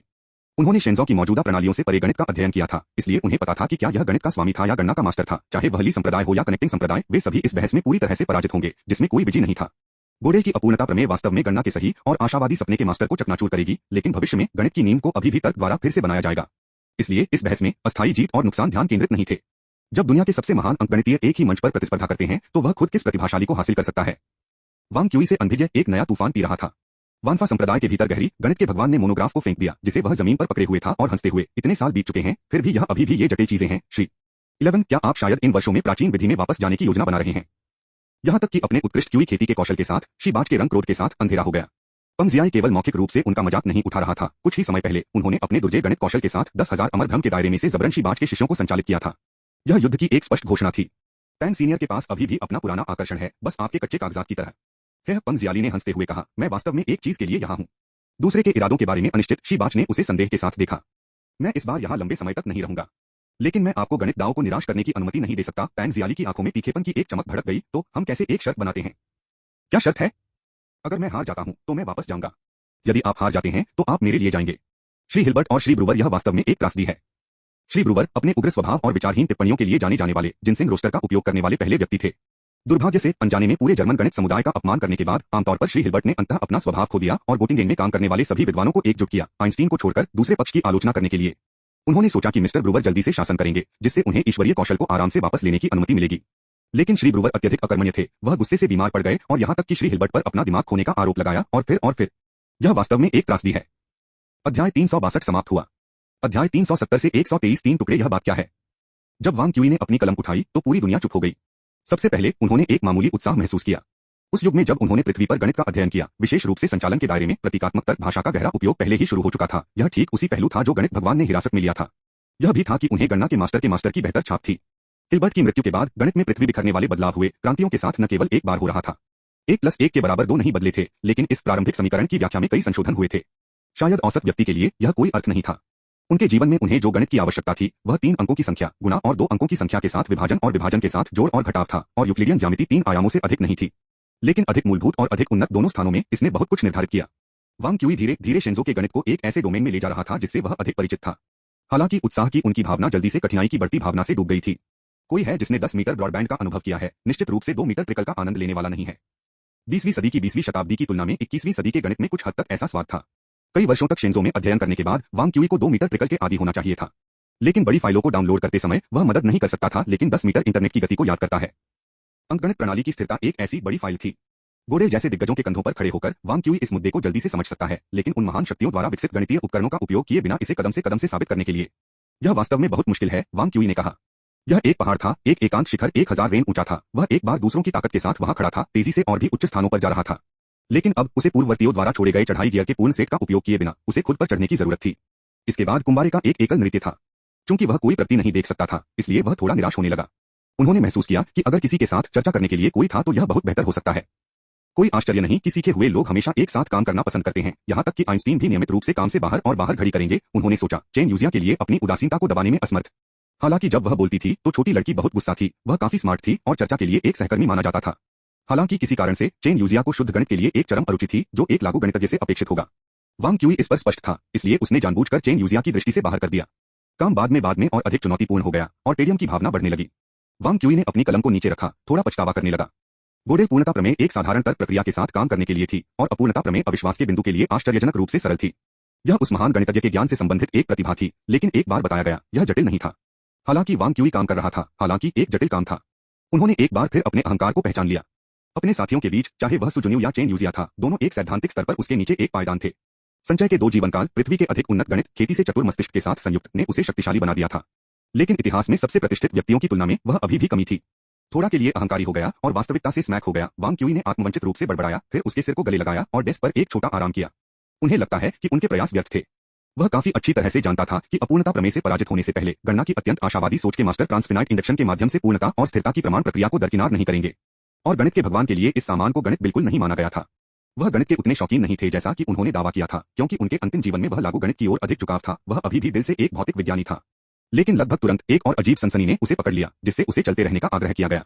क्या यह 2 दिग्गजों के बीच कुश्ती मैच में एक चींटी का रोना है? क्या यह एक युवा व्यक्ति की भावुक आकांक्षा है जो खुद को विशाल संस्थाओं का सामना कर रहा है? या शायद मिशन की भावना? वांग क्यूई ने खुद से सोचा, मैं केवल एक ही व्यक्ति हूं जो इस कार्य को पूरा कर सकता है। उसके दिल में दृढ़ संकल्प का एक उछाल आया, जिस पर आकाश महान जिम्मेदारियां असाइन करते हैं। मैंने मुश्किल से भी शुरुआत की है। वांग क्यूई समझने लगा। उन्होंने गणित के बारे में उतना ही परवाह नहीं की जितना उन्होंने दावा किया था, लेकिन उन्होंने इसके बारे में भी परवाह नहीं की थी जितना कि उन्होंने अपने दिल में विश्वास किया था, क्योंकि वह वानफा संप्रदाय का शिष्य था। वांग क्यूई काम से अनुपस्थित होने के आधे महीने बाद चेन फेंग ने आखिरकार अपने साथी सदस्य को फिर से सड़क पर अनुभवजन्य विभाग से देखा। चेन फेंग ने आश्चर्य में वांग क्यूई को देखा। उसे लगा जैसे उसने शायद ही उस व्यक्ति को उसके सामने पहचाना। वांग क्यूई की उपस्थिति बहुत ज्यादा नहीं बदली थी। ज्यादातर आंखों की सॉकेट्स थोड़ा डूब गए थे, उनके काले घेरे थोड़ा और अधिक स्पष्ट थे। लेकिन महत्वपूर्ण बात उसकी आत्मा थी। उनकी ताकत एक विशाल अंतर से नहीं बढ़ी थी, लेकिन यह स्पष्ट रूप से स्पष्ट था। इसके अलावा वांग क्यूई की आत्मा एक शोधन प्रक्रिया से गुजरी थी जो तेज और भयंकर हो गई थी। यदि वह इस आत्मा की शक्ति को अपने मन के साथ एकीकृत कर सकता है, तो वांग क्यूई भी वास्तविक मार्शल आर्ट मुट्ठी के इरादे में महारत हासिल करने में सक्षम हो सकता है। वांग क्यूई एक घूमने वाली भावना की तरह सड़कों पर भटक गया। चेन फेंग एक स्ट्रीट साइड ब्रेकफास्ट स्टॉल पर बैठा। वांग क्यूई मृत हो गई। उसकी आंखें खाली हो गईं। फिर जैसे कि उसकी गर्दन कठोर थी, उसने यंत्रवत अपना सिर घुमाया। अंत में चेन फेंग और दूसरे व्यक्ति को नोटिस किया। उन्होंने कहा, ओह तुम यहाँ हो बॉस, जूनियर सिस्टर चेन। यह वरिष्ठ बहन है, चेन यूजिया ने अपने सोया सॉस नूडल्स को गिराते हुए स्पष्ट रूप से कहा। चेन फेंग ने कुछ चिंता के साथ वांग क्यूई को देखा। यूजिया दिव्य राजधानी में कुछ प्रसिद्ध व्यंजनों की कोशिश करना चाहता था, इसलिए हम नाश्ते के लिए बाहर आए। ओह क्या आप ठीक है? कुछ खाने के लिए चाहते हैं? वांग क्यूई ने कहा, आहा, यह कुछ दिन हो चुके हैं जब मैंने आखिरी बार कुछ खाया था। वांग क्यूई ने कहा कि उन्होंने नूडल्स का एक कटोरा ऑर्डर किया। चॉपस्टिक को बाहर निकालते हुए, मैं आपको बता दूं, मैं बड़ी खबर बनाने वाला हूं। हालांकि शब्द समाचार थोड़ा मजबूर लग रहा था, उनके दिमाग पढ़ने की तकनीक के साथ चेन फेंग ने मोटे तौर पर समझा कि वांग क्यूई का क्या मतलब है। क्या आप एक पेपर जमा करने के लिए तैयार हो रहे हैं? वांग क्यूई ने अपने नूडल्स को जोर से खाया। बोलने में बहुत व्यस्त, उसने बस सख्ती से सिर हिलाया। चेन फेंग ने सावधानी से पूछताछ की, क्या मैं इस पर एक नजर डाल सकता हूं? वांग क्यूई ने अपने कटोरे को नीचे स्थापित करने के बाद उदारता से चेन फेंग के हाथों में 3 कागजों को थप्पड़ मारा। चेन फेंग ने तेजी से शीर्षक पढ़े और उनका चेहरा पीला हो गया। चेन यूजिया को कोनी करते हुए उन्होंने आध्यात्मिक सेंस ट्रांसमिशन के माध्यम से व्यक्त किया, इस पर एक नजर डालें। तीनों को समीक्षा पत्र प्रतीत होते हैं, ठीक है। क्या यह वह शैली है जो वानफा संप्रदाय खिताब के लिए पसंद करती है? चेन यूजिया ने संक्षेप में देखा और स्पष्ट रूप से सिर हिलाया। समीक्षा सारांश। चेन फेंग का दिल डूब गया, यह सोचकर कि आदमी शायद गणित के प्रभु द्वारा लाए गए दबाव से पागल हो गया था। आधे महीने तक हो गया और अब आश्वस्त किया कि उसने 3 सारांशों के साथ गणित में एक छलांग लगाई।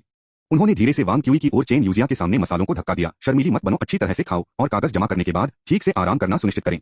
वांग क्यूई उलझन में लग रहा था और पूछा, क्या यह आपके अंत में ठीक है? चेन फेंग ने अपनी आंखें पीड़ा में बंद कर दी। मैं इसे आपके लिए भुगतान की छुट्टी के रूप में गिनूंगा। अपने भुगतान किए गए अवकाश के साथ क्या मुझे एक सिफारिश टिकट मिलेगा? अध्याय 362 समाप्त हुआ। अध्याय 371 से 124 ने दिखाने का आदेश दिया। वांग क्यूई समझ नहीं पा रहा था कि क्यों चेन फेंग, जो एक टाइकून की तरह लग रहा था, ने अचानक उसे छुट्टी का भुगतान किया था, लेकिन वह अभी भी इसके बारे में काफी खुश था। इस तरह के एक उदार नियोक्ता को ढूंढना मुश्किल था। जब उन्होंने भाग्य के इस स्ट्रोक का सामना किया तो उन्होंने एक प्रमुख पेपर के लिए प्रारंभिक कार्य पूरा कर लिया था। टीएसके एक आसान उपलब्धि नहीं, आसान नहीं है। आज मेरा भाग्यशाली दिन हो सकता है। चेन फेंग से अपने पेपर को पुनः प्राप्त करने के बाद वांग क्यूई ने एक बार फिर 3 कागजात को मुस्कुराते हुए देखा। वास्तव में इन तीनों पत्रों ने पिछले आधे महीने के लिए उनकी पूरी उपलब्धि का प्रतिनिधित्व किया था। वे उनकी वास्तविक थीसिस के लिए पूर्ववर्ती थे। कई गणितीय प्रमेय बहुत सरल हैं, लेकिन उनके प्रमाण बेहद जटिल हो सकते हैं। उदाहरण के लिए गोल्डबैक अनुमान लें, 2 प्रमुख नंबरों को जोड़ने का मामला। समस्या को ही एक वाक्य में कहा जा सकता है, फिर भी चेन जिंगरुन ने इस पर कई खंड लिखे। वांग क्यूई के लिए यह मुश्किल था कि वह अंकगणित प्रणाली की निरंतरता को साबित करे, इसलिए उन्होंने कार्य को चरणों में विभाजित किया था। पहला कदम अपने पूर्ववर्तियों के परिणामों की जांच करना, उन्हें व्यवस्थित करना और फिर उनकी नींद पर प्रतिबिंबित करना था। यह तब था जब वांग क्यूई ने 3 विद्वानों के कागजात के अपने मासिक कोटा को याद किया। प्रत्येक ने 2 मेरिट पॉइंट्स को पुरस्कृत किया। हालांकि ज्यादा नहीं, कोई भी अधिक योग्यता अंक होने के बारे में शिकायत नहीं करेगा। आखिरकार पत्र लिखना किसी के विचारों को ठोस बनाने की एक प्रक्रिया थी, इसलिए वांग क्यूई ने शोध किए गए सामग्रियों के साथ साथ अपने विचारों को लिखा। चेन फेंग इन मामलों को नहीं समझ सकता था और चेन यूजिया हो सकता है, लेकिन उसने इस तरह के विषयों को नापसंद किया और उन्हें बारीकी से जांचने के लिए तैयार नहीं था। इस प्रकार अब तक इन दोनों ने अभी भी सोचा था कि वांग क्यूई बहुत अधिक दबाव में था। विस्मृत वांग क्यूई ने अपने नूडल्स को समाप्त कर दिया और कटोरे को दूर कर दिया। मैं अब दिव्य राजधानी शाखा में जा रहा हूं, बाद में मिलते हैं। बिल का भुगतान करने के बाद चेन फेंग खड़े होकर कहा, वास्तव में हम भी दिव्य पूंजी शाखा में जा रहे हैं, यह रास्ते में है। वांग क्यू ने आश्चर्य में कहा, क्या आप भी एक पेपर प्रस्तुत करने जा रहे हैं? चेन फेंग ने कहा, मेरे पास एक पेपर है और फिर अनुभवजन्य विभाग से भी योजनाएं हैं, अगली अवधि के लिए फंडिंग के लिए आवेदन, और आज भी जब अनुभवजन्य विभाग की सब्सिडी वितरित की जाती है। चेन फेंग ने कहा। चेन यूजिया में सिर हिलाकर, यूजिया ने कल रात एक पेपर समाप्त किया, हालांकि मुझे नहीं पता कि इसे संशोधित करने की आवश्यकता है या नहीं। चेन यूजिया ने वांग क्यूई को देखा, इसमें एक हिस्सा है जिसमें हमने चर्चा की थी।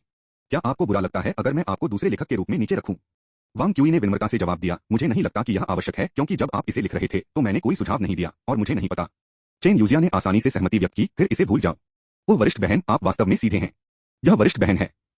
अमर एलायंस शाखा में अपना कार्य पूरा करने के बाद वांग क्यूई ने चेन फेंग और चेन यूजिया को अनुभवजन्य विभाग द्वारा कब्जा किए गए आंगन में वापस किया।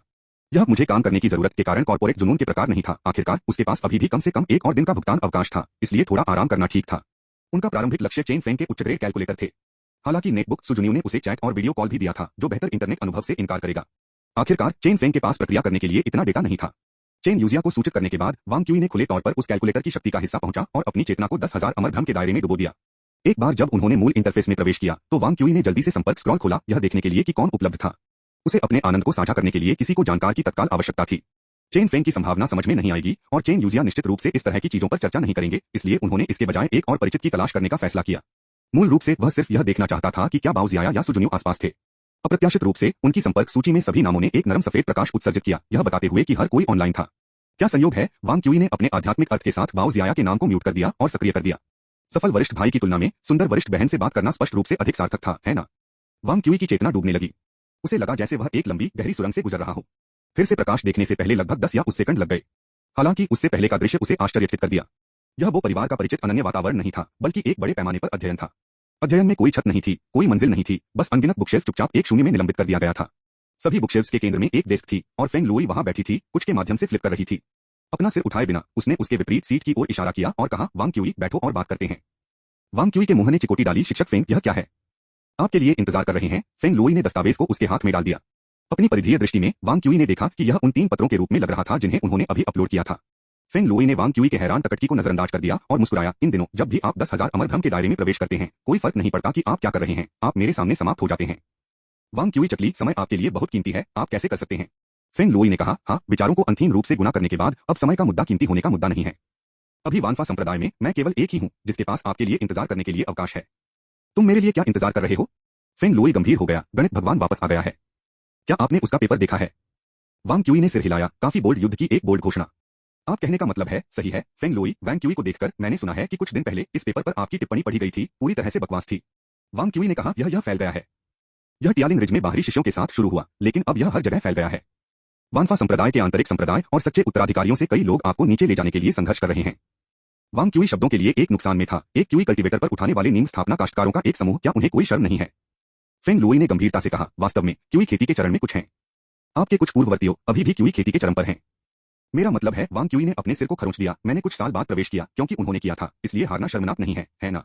मानव दुनिया में जहां 3 साल की क्यूई की खेती, 6 साल की नीम स्थापना और 9 साल का कोर गठन आदर्श है, 1 या 2 वर्ष अभी भी एक महत्वपूर्ण समय है। एक प्राचीन विधि व्यवसायी 10 या 20 साल का समय लेता है, केवल एक आधुनिक कल्टीवेटर को प्राप्त करने के लिए 1 वर्ष ले सकता है। वांग क्यूई को देखकर फेंग लुई के होंठ घुमावदार हो गए। क्या होगा अगर मैंने कहा कि मैं चाहता हूं कि आप एक भी मैच खोए बिना जीतें, तो आप क्या सोचेंगे? वांग क्यूई बहुत चकित था, शिक्षक फेंग, यह कोई मजाक नहीं है। फेंग लुई ने अपना सिर हिलाया, दुर्भाग्य से मैं आपके साथ मजाक नहीं कर रहा हूं। मुझे वास्तव में आपको जीतने की जरूरत है, यह साबित करने के लिए कि आप अपने साथियों में सबसे मजबूत हैं। वांग क्यूई गूंगा था, क्यों? एक शर्त के कारण। अध्याय 362 समाप्त हुआ।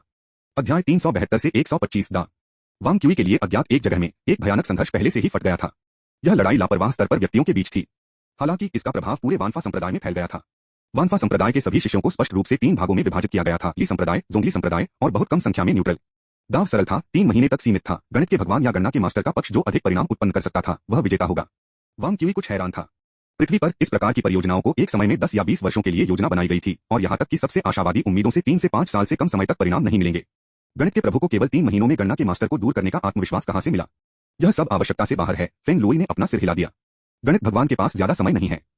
इस बार वांग क्यूई वास्तव में चौंका दिया गया था। कौन एक शीर्ष लापरवाह व्यवसायी को इतनी गंभीरता से नुकसान पहुंचा सकता है कि वे उपचार से परे हैं? अरे तुम किस बारे में बात कर रहे हो बच्चे? फेंग लुई हंसते हुए। मेरा मतलब है कि वह शेंजो में बहुत लंबे समय तक नहीं रह सकता। फेंग लुई ने पहले वांग क्यूई से पूछा, आपको क्या लगता है कि यही कारण है कि ज़िमेन मास्टर गणित की नींव का अध्ययन करने के लिए उत्कृष्ट अंकगणों को इकट्ठा करने के प्रयास को छोड़ सकते हैं? वांग क्यूई को यह अजीब लगा। क्या यह केवल इसलिए नहीं था क्योंकि गणना का मास्टर सबसे मजबूत था? यह और क्या हो सकता है? फेंग लुई ने संकेत दिया, गणित के भगवान के बारे में क्या? यह तब था जब वांग क्यूई को इस मामले की क्रूरता का एहसास हुआ। पृथ्वी के इतिहास में हेनरी पोइंकेरे की गिरावट, अंतर्ज्ञानवाद का वेन और डेविड हिल्बर्ट का उदय और औपचारिकता का विकास एक साथ हुआ। लेकिन शेंजो में, जहां हर कोई एक कल्टीवेटर था, गणित के लिए यह असंभव था कि लॉर्ड पंगजियाली केवल कुछ 100 वर्षों के कारण गणना करने के लिए बहुत बूढ़ा हो गया। फेंग लुई ने कहा, ज़िमेन मास्टर शेंजो के गणितीय अध्ययनों के विकास को नियंत्रित करने में सक्षम था क्योंकि गणित भगवान इन वर्षों में अनुपस्थित रहे हैं।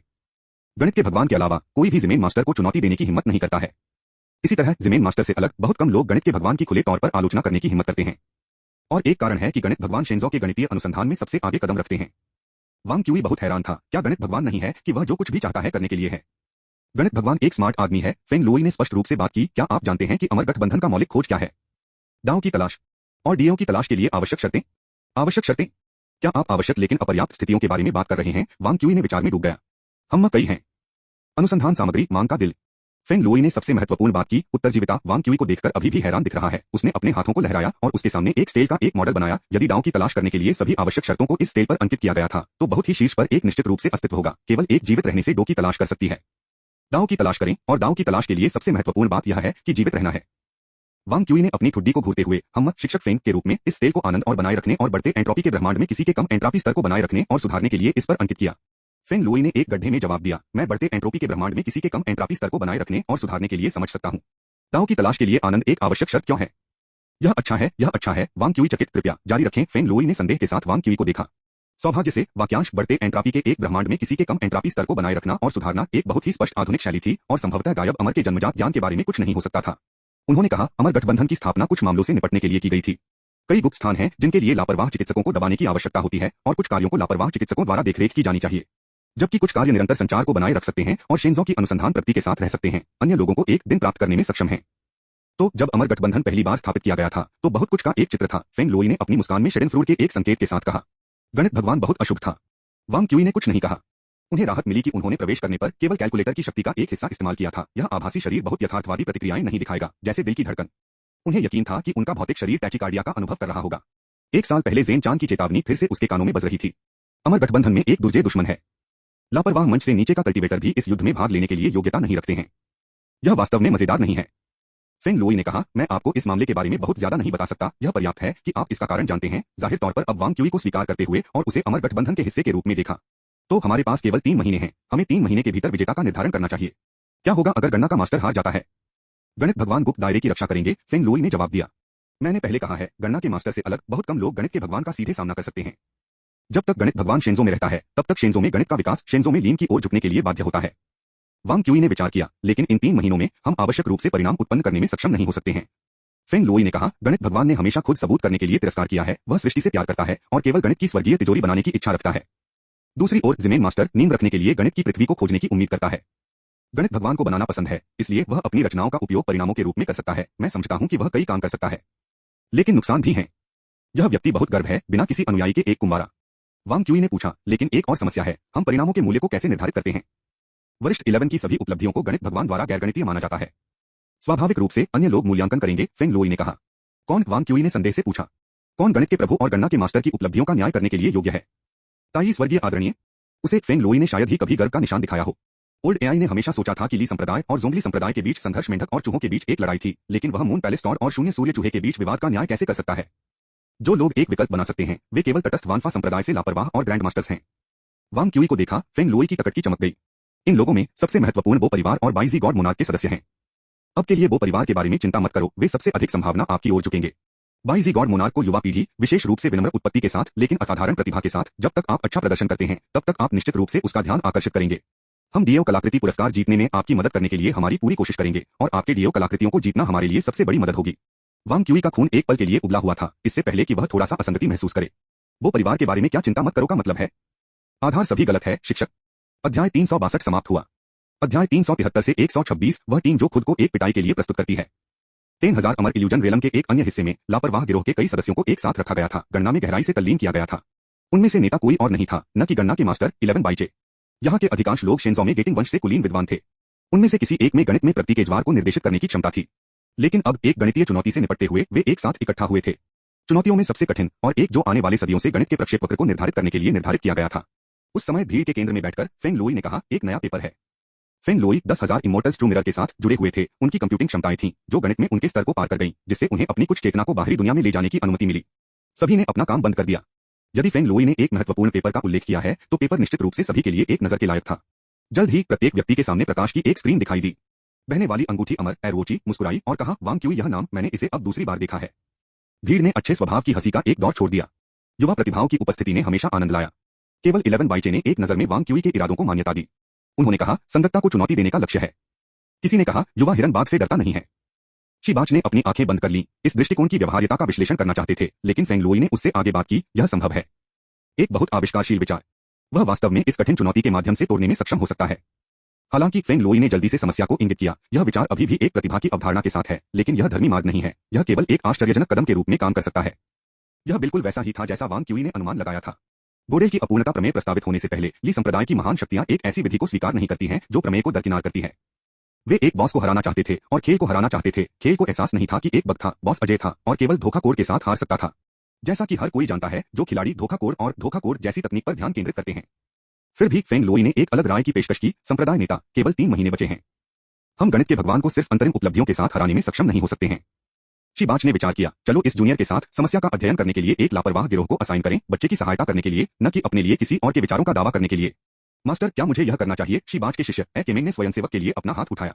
शिबाच ने अपनी मंजूरी दे दी और फिर फेंग लोई से कहा, आप वांग क्यूई के लिए केमैन के परिणामों को रिले करेंगे और वांग क्यूई के सवालों को यहां लाएंगे, ठीक है? फेंग लोई की पुष्टि प्राप्त करने के बाद शिबाच ने वांग क्यूई के पेपर पर वापस देखा। इस तरह के एक होनहार युवक, लेकिन एक अफसोस की बात है कि कोई भी ऐसा व्यक्ति नहीं है जो वास्तव में गणित को गाइड करने के लिए गणित को समझता है। प्रतिभा अकेले नहीं होगी। फेंग लोई ने हंसते हुए कहा, मैं उसे इन दिनों में कुछ सिखाऊंगा। शिबाच ने सिर हिलाया, फिर मौन ने भ्रम को पुनः प्राप्त किया क्योंकि यह वसूली के माध्यम से चला गया। अचानक शिबाच ने कुछ याद किया, लिटिल फेंग, हमारे संप्रदाय के उन युवा शिष्यों ने जो वांग क्यूई को स्वीकार करने से इनकार करते हैं, उन्हें अभी तक सेट करना चाहिए था, ठीक है? वे कहाँ हैं? क्या आपके लिए वांग क्यूई सिखाने के लिए पर्याप्त समय होगा? फेंग लोई ने गैर उत्तर दिया, उन्हें अब तक दिव्य राजधानी में पहुंचना चाहिए था। लेकिन चिंता करने की कोई आवश्यकता नहीं है। तुम्हें कोई अंदाजा नहीं है। वह बच्चा अविश्वसनीय रूप से जल्दी से नए कौशल उठाता है। चेन यूजिया ने अपनी चीजें पैक करना शुरू कर दिया जब वांग क्यूई 10,000 अमर भ्रम के दायरे से उभरा। उनकी अभिव्यक्ति खाली हो गई थी और उनके कदम लंबे समय तक चिंतन से अस्थिर थे, जैसे कि उन्होंने प्रवेश किया और अब वह छोड़ने पर भी पालर को देखा।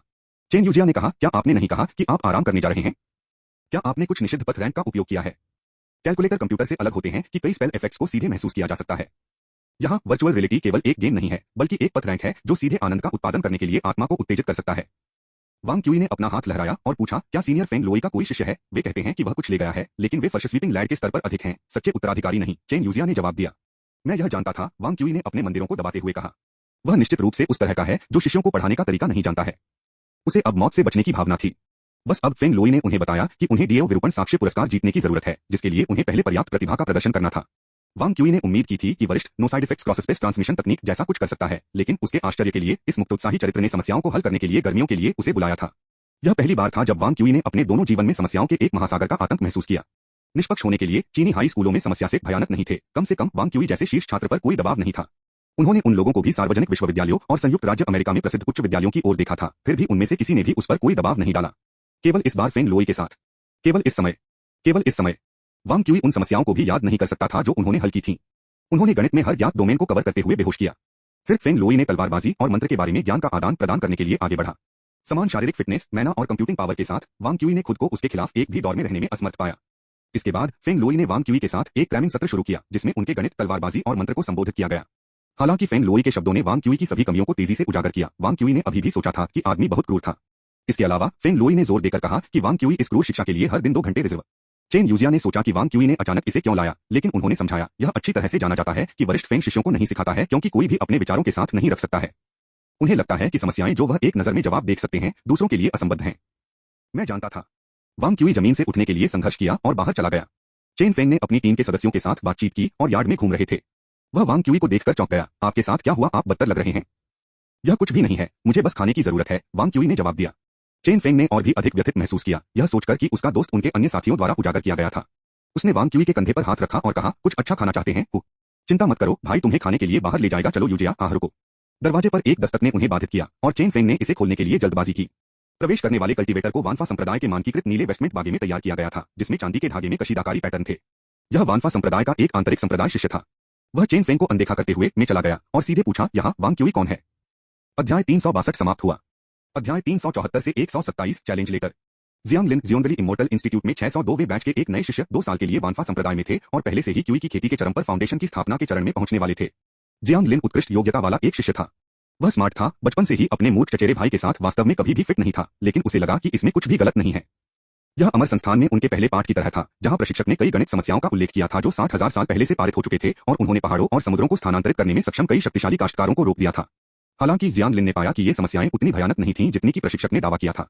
उन्हें केवल मार्ग को खोजने के लिए संक्षेप में सोचने की जरूरत थी, उन समस्याओं को छोड़कर जिनमें गणना की एक बड़ी मात्रा शामिल थी, जो कि क्यूई की खेती शुरू करने से पहले उनके लिए चुनौतीपूर्ण साबित हुई।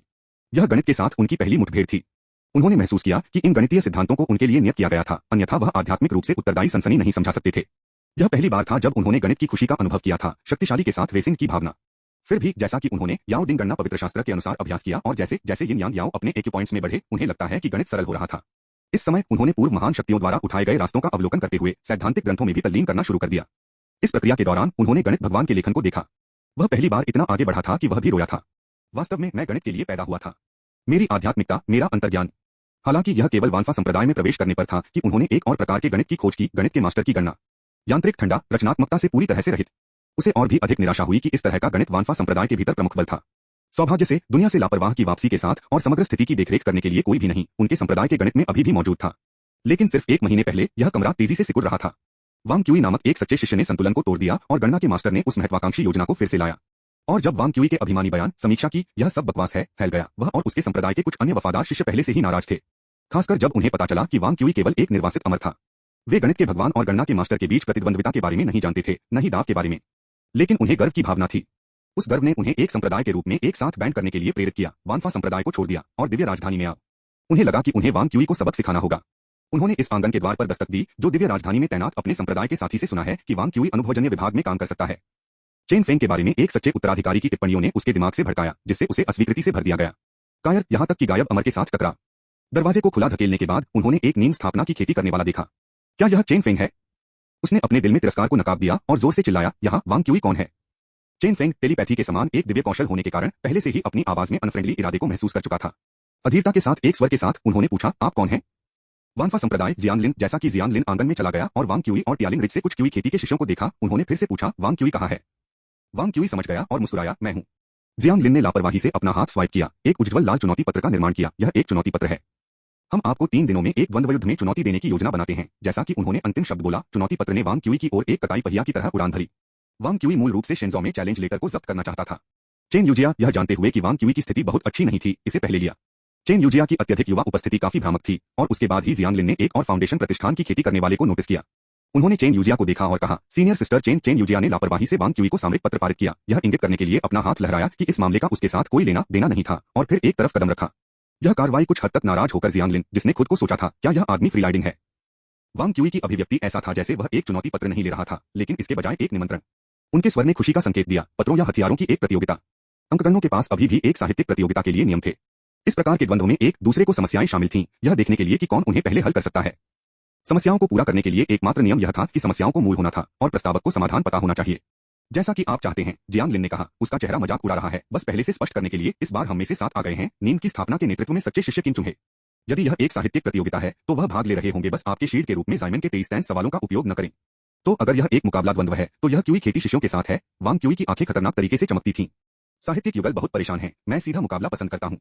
जियांग ने मुस्कुराते हुए कहा, हे, आपके क्यूई खेती के कौशल वास्तव में गरीब हैं, अपने एकमात्र सराहनीय सैद्धांतिक लाभ को छोड़ देते हैं। 3 दिन बाद हम पूर्वी उपनगर प्रशिक्षण मैदान में आपका इंतजार करेंगे। उन्होंने वांग क्यूई को फिर से मुस्कुराते हुए देखा, आप शायद ही सीधे खड़े हो सकते हैं। मैं इसे कुछ दिनों के बाद 7 दिनों बाद स्थगित करने की स्वतंत्रता ले जाऊंगा, पूर्वी उपनगरों में दालियान जियानग्लोन कैंप के प्रशिक्षण मैदान में। हमने 1 दिन के लिए अखाड़ा किराए पर लिया है, अगर आप हिम्मत करते हैं। ठीक है। वांग क्यूई की आंखें पानी के रूप में साफ थीं। वांग क्यूई गॉज को देखकर चेन फेंग ने भारी आह भरी, वांग क्यूई, आप वास्तव में बहुत आवेग हैं। वांग क्यूई रसीला भेड़ के बच्चे के एक टुकड़े पर जोरदार ढंग से निबुल कर रहा था। भोजन करते समय उन्होंने जवाब दिया, अगर कोई मेरे चेहरे को थप्पड़ मारता है तो क्या वापस थप्पड़ मारने का अधिकार नहीं है? क्या आप हारने के बारे में चिंतित नहीं हैं? आपको पता होना चाहिए कि 1 साल का अंतर पौष्टिक जीवन महारत के तीसरे चरण में कर सकता है ना? चेन फेंग ने टेबल को टैप किया, क्या आप 1 साल में आपके द्वारा की जाने वाली ताकत की कल्पना कर सकते हैं? यदि अब आप 1 साल बाद लड़ने के लिए थे, मुझे 1 साल बाद मुझे तुरंत मार सकता है। वांग क्यूई असंबद्ध था क्योंकि वह बर्तन से भेड़ के बच्चे के 1 और 2 औंस के टुकड़े के लिए मछली पकड़ता था। यह एक सूखे बर्तन की तरह एक डिश था। वह भोजन करते समय जारी रहा, वे लोग मेरे जितना अच्छे नहीं हैं। आपका आत्मविश्वास कहां से आता है? चेन फेंग ने अपना सिर हिला दिया, और आप उनके आगमन से बिल्कुल भी आश्चर्यचकित नहीं हैं। वांग क्यूई मांस के तीसरे टुकड़े के लिए गया था। चेन यूजिया ने अपने चॉपस्टिक को खटखटाया और सब्जी के सूप का एक और कटोरा धक्का दिया। आपको स्वाद का आनंद लेने के लिए संयोजन में व्यंजन खाना चाहिए। वांग क्यूई ने कुछ सब्जी के सूप को घोल दिया। आप अतिशयोक्ति कर रहे हैं, वास्तव में मैंने अपने साथियों के बीच सबसे मजबूत देखा है। आज इस आदमी की तुलना में मजबूत है। वांग क्यूई हमेशा मानती थी कि एआई चंद्रयान सभी क्यूई खेती की खेती करने वालों को कुचल सकता है और एआई चंद्रयान से अधिक मजबूत होने के नाते वह संभवतः अपने बराबरी के खिलाफ नहीं खो सकता है। चेन फेंग को चकित कर दिया गया था क्योंकि उन्होंने वांग क्यूई का अवलोकन किया था। फिर उन्होंने देखा कि वांग क्यूई की आत्मा और शारीरिक शक्ति एक अविश्वसनीय दर पर ठीक हो रही थी। बस थोड़ा सा खाना खाने से नहीं, ऐसा नहीं था। यह उसके भीतर उसकी जीवन की निचली दिव्य शक्ति थी। जीवन की लौ विशिष्ट रूप से कुछ भी नहीं से मामला उत्पन्न नहीं कर सकती थी, लेकिन एक बार जब अंतरंग प्रोटीन से भरे सामानों ने शरीर को फिर से भर दिया तो जीवन शक्ति को तुरंत बहाल कर दिया गया। यदि वह एक उत्थान और हंसमुख मूड बनाए रखता है तो उसकी आत्मा भी जल्दी से सुधार करेगी। भावनात्मक रूप से उत्थान। वह चोट नहीं पहुंचा था या बिल्कुल भी ध्वस्त नहीं किया गया था। क्या उसने पहले सिर्फ अपनी आत्मा को सूखा दिया था?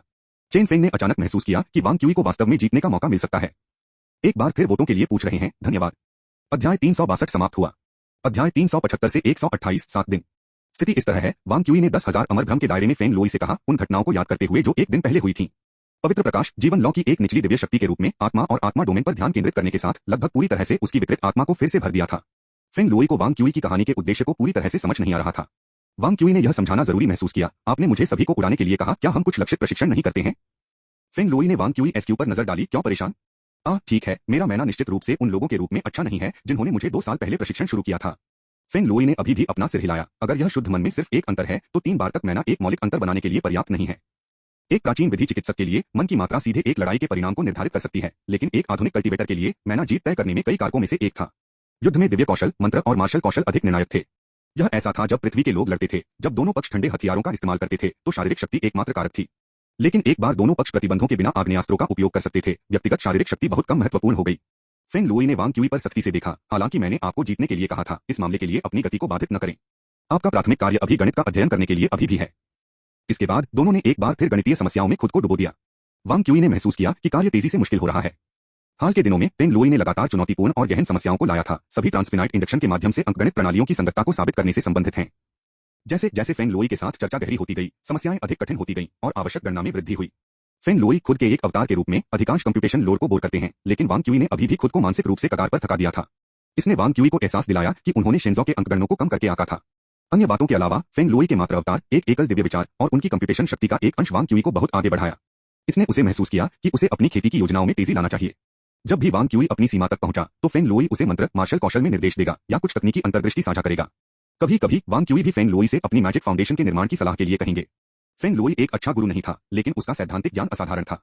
उन्होंने आंशिक रूप से शिष्यों को नहीं सिखाया क्योंकि कुछ लोग अपने विचार की गति के साथ रह सकते थे, लेकिन वांग क्यूई अपने पूर्व जीवन के ज्ञान के संचय और शिंजो में उन लोगों की तुलना में गणितीय समझ के थोड़ा उच्च स्तर के साथ अपनी खुद की असाधारण प्रतिभाओं के साथ संयुक्त रूप से फेंग लोई की सोच के साथ मुश्किल से काम करने में कामयाब रहे और वास्तव में उनसे कुछ सीखा।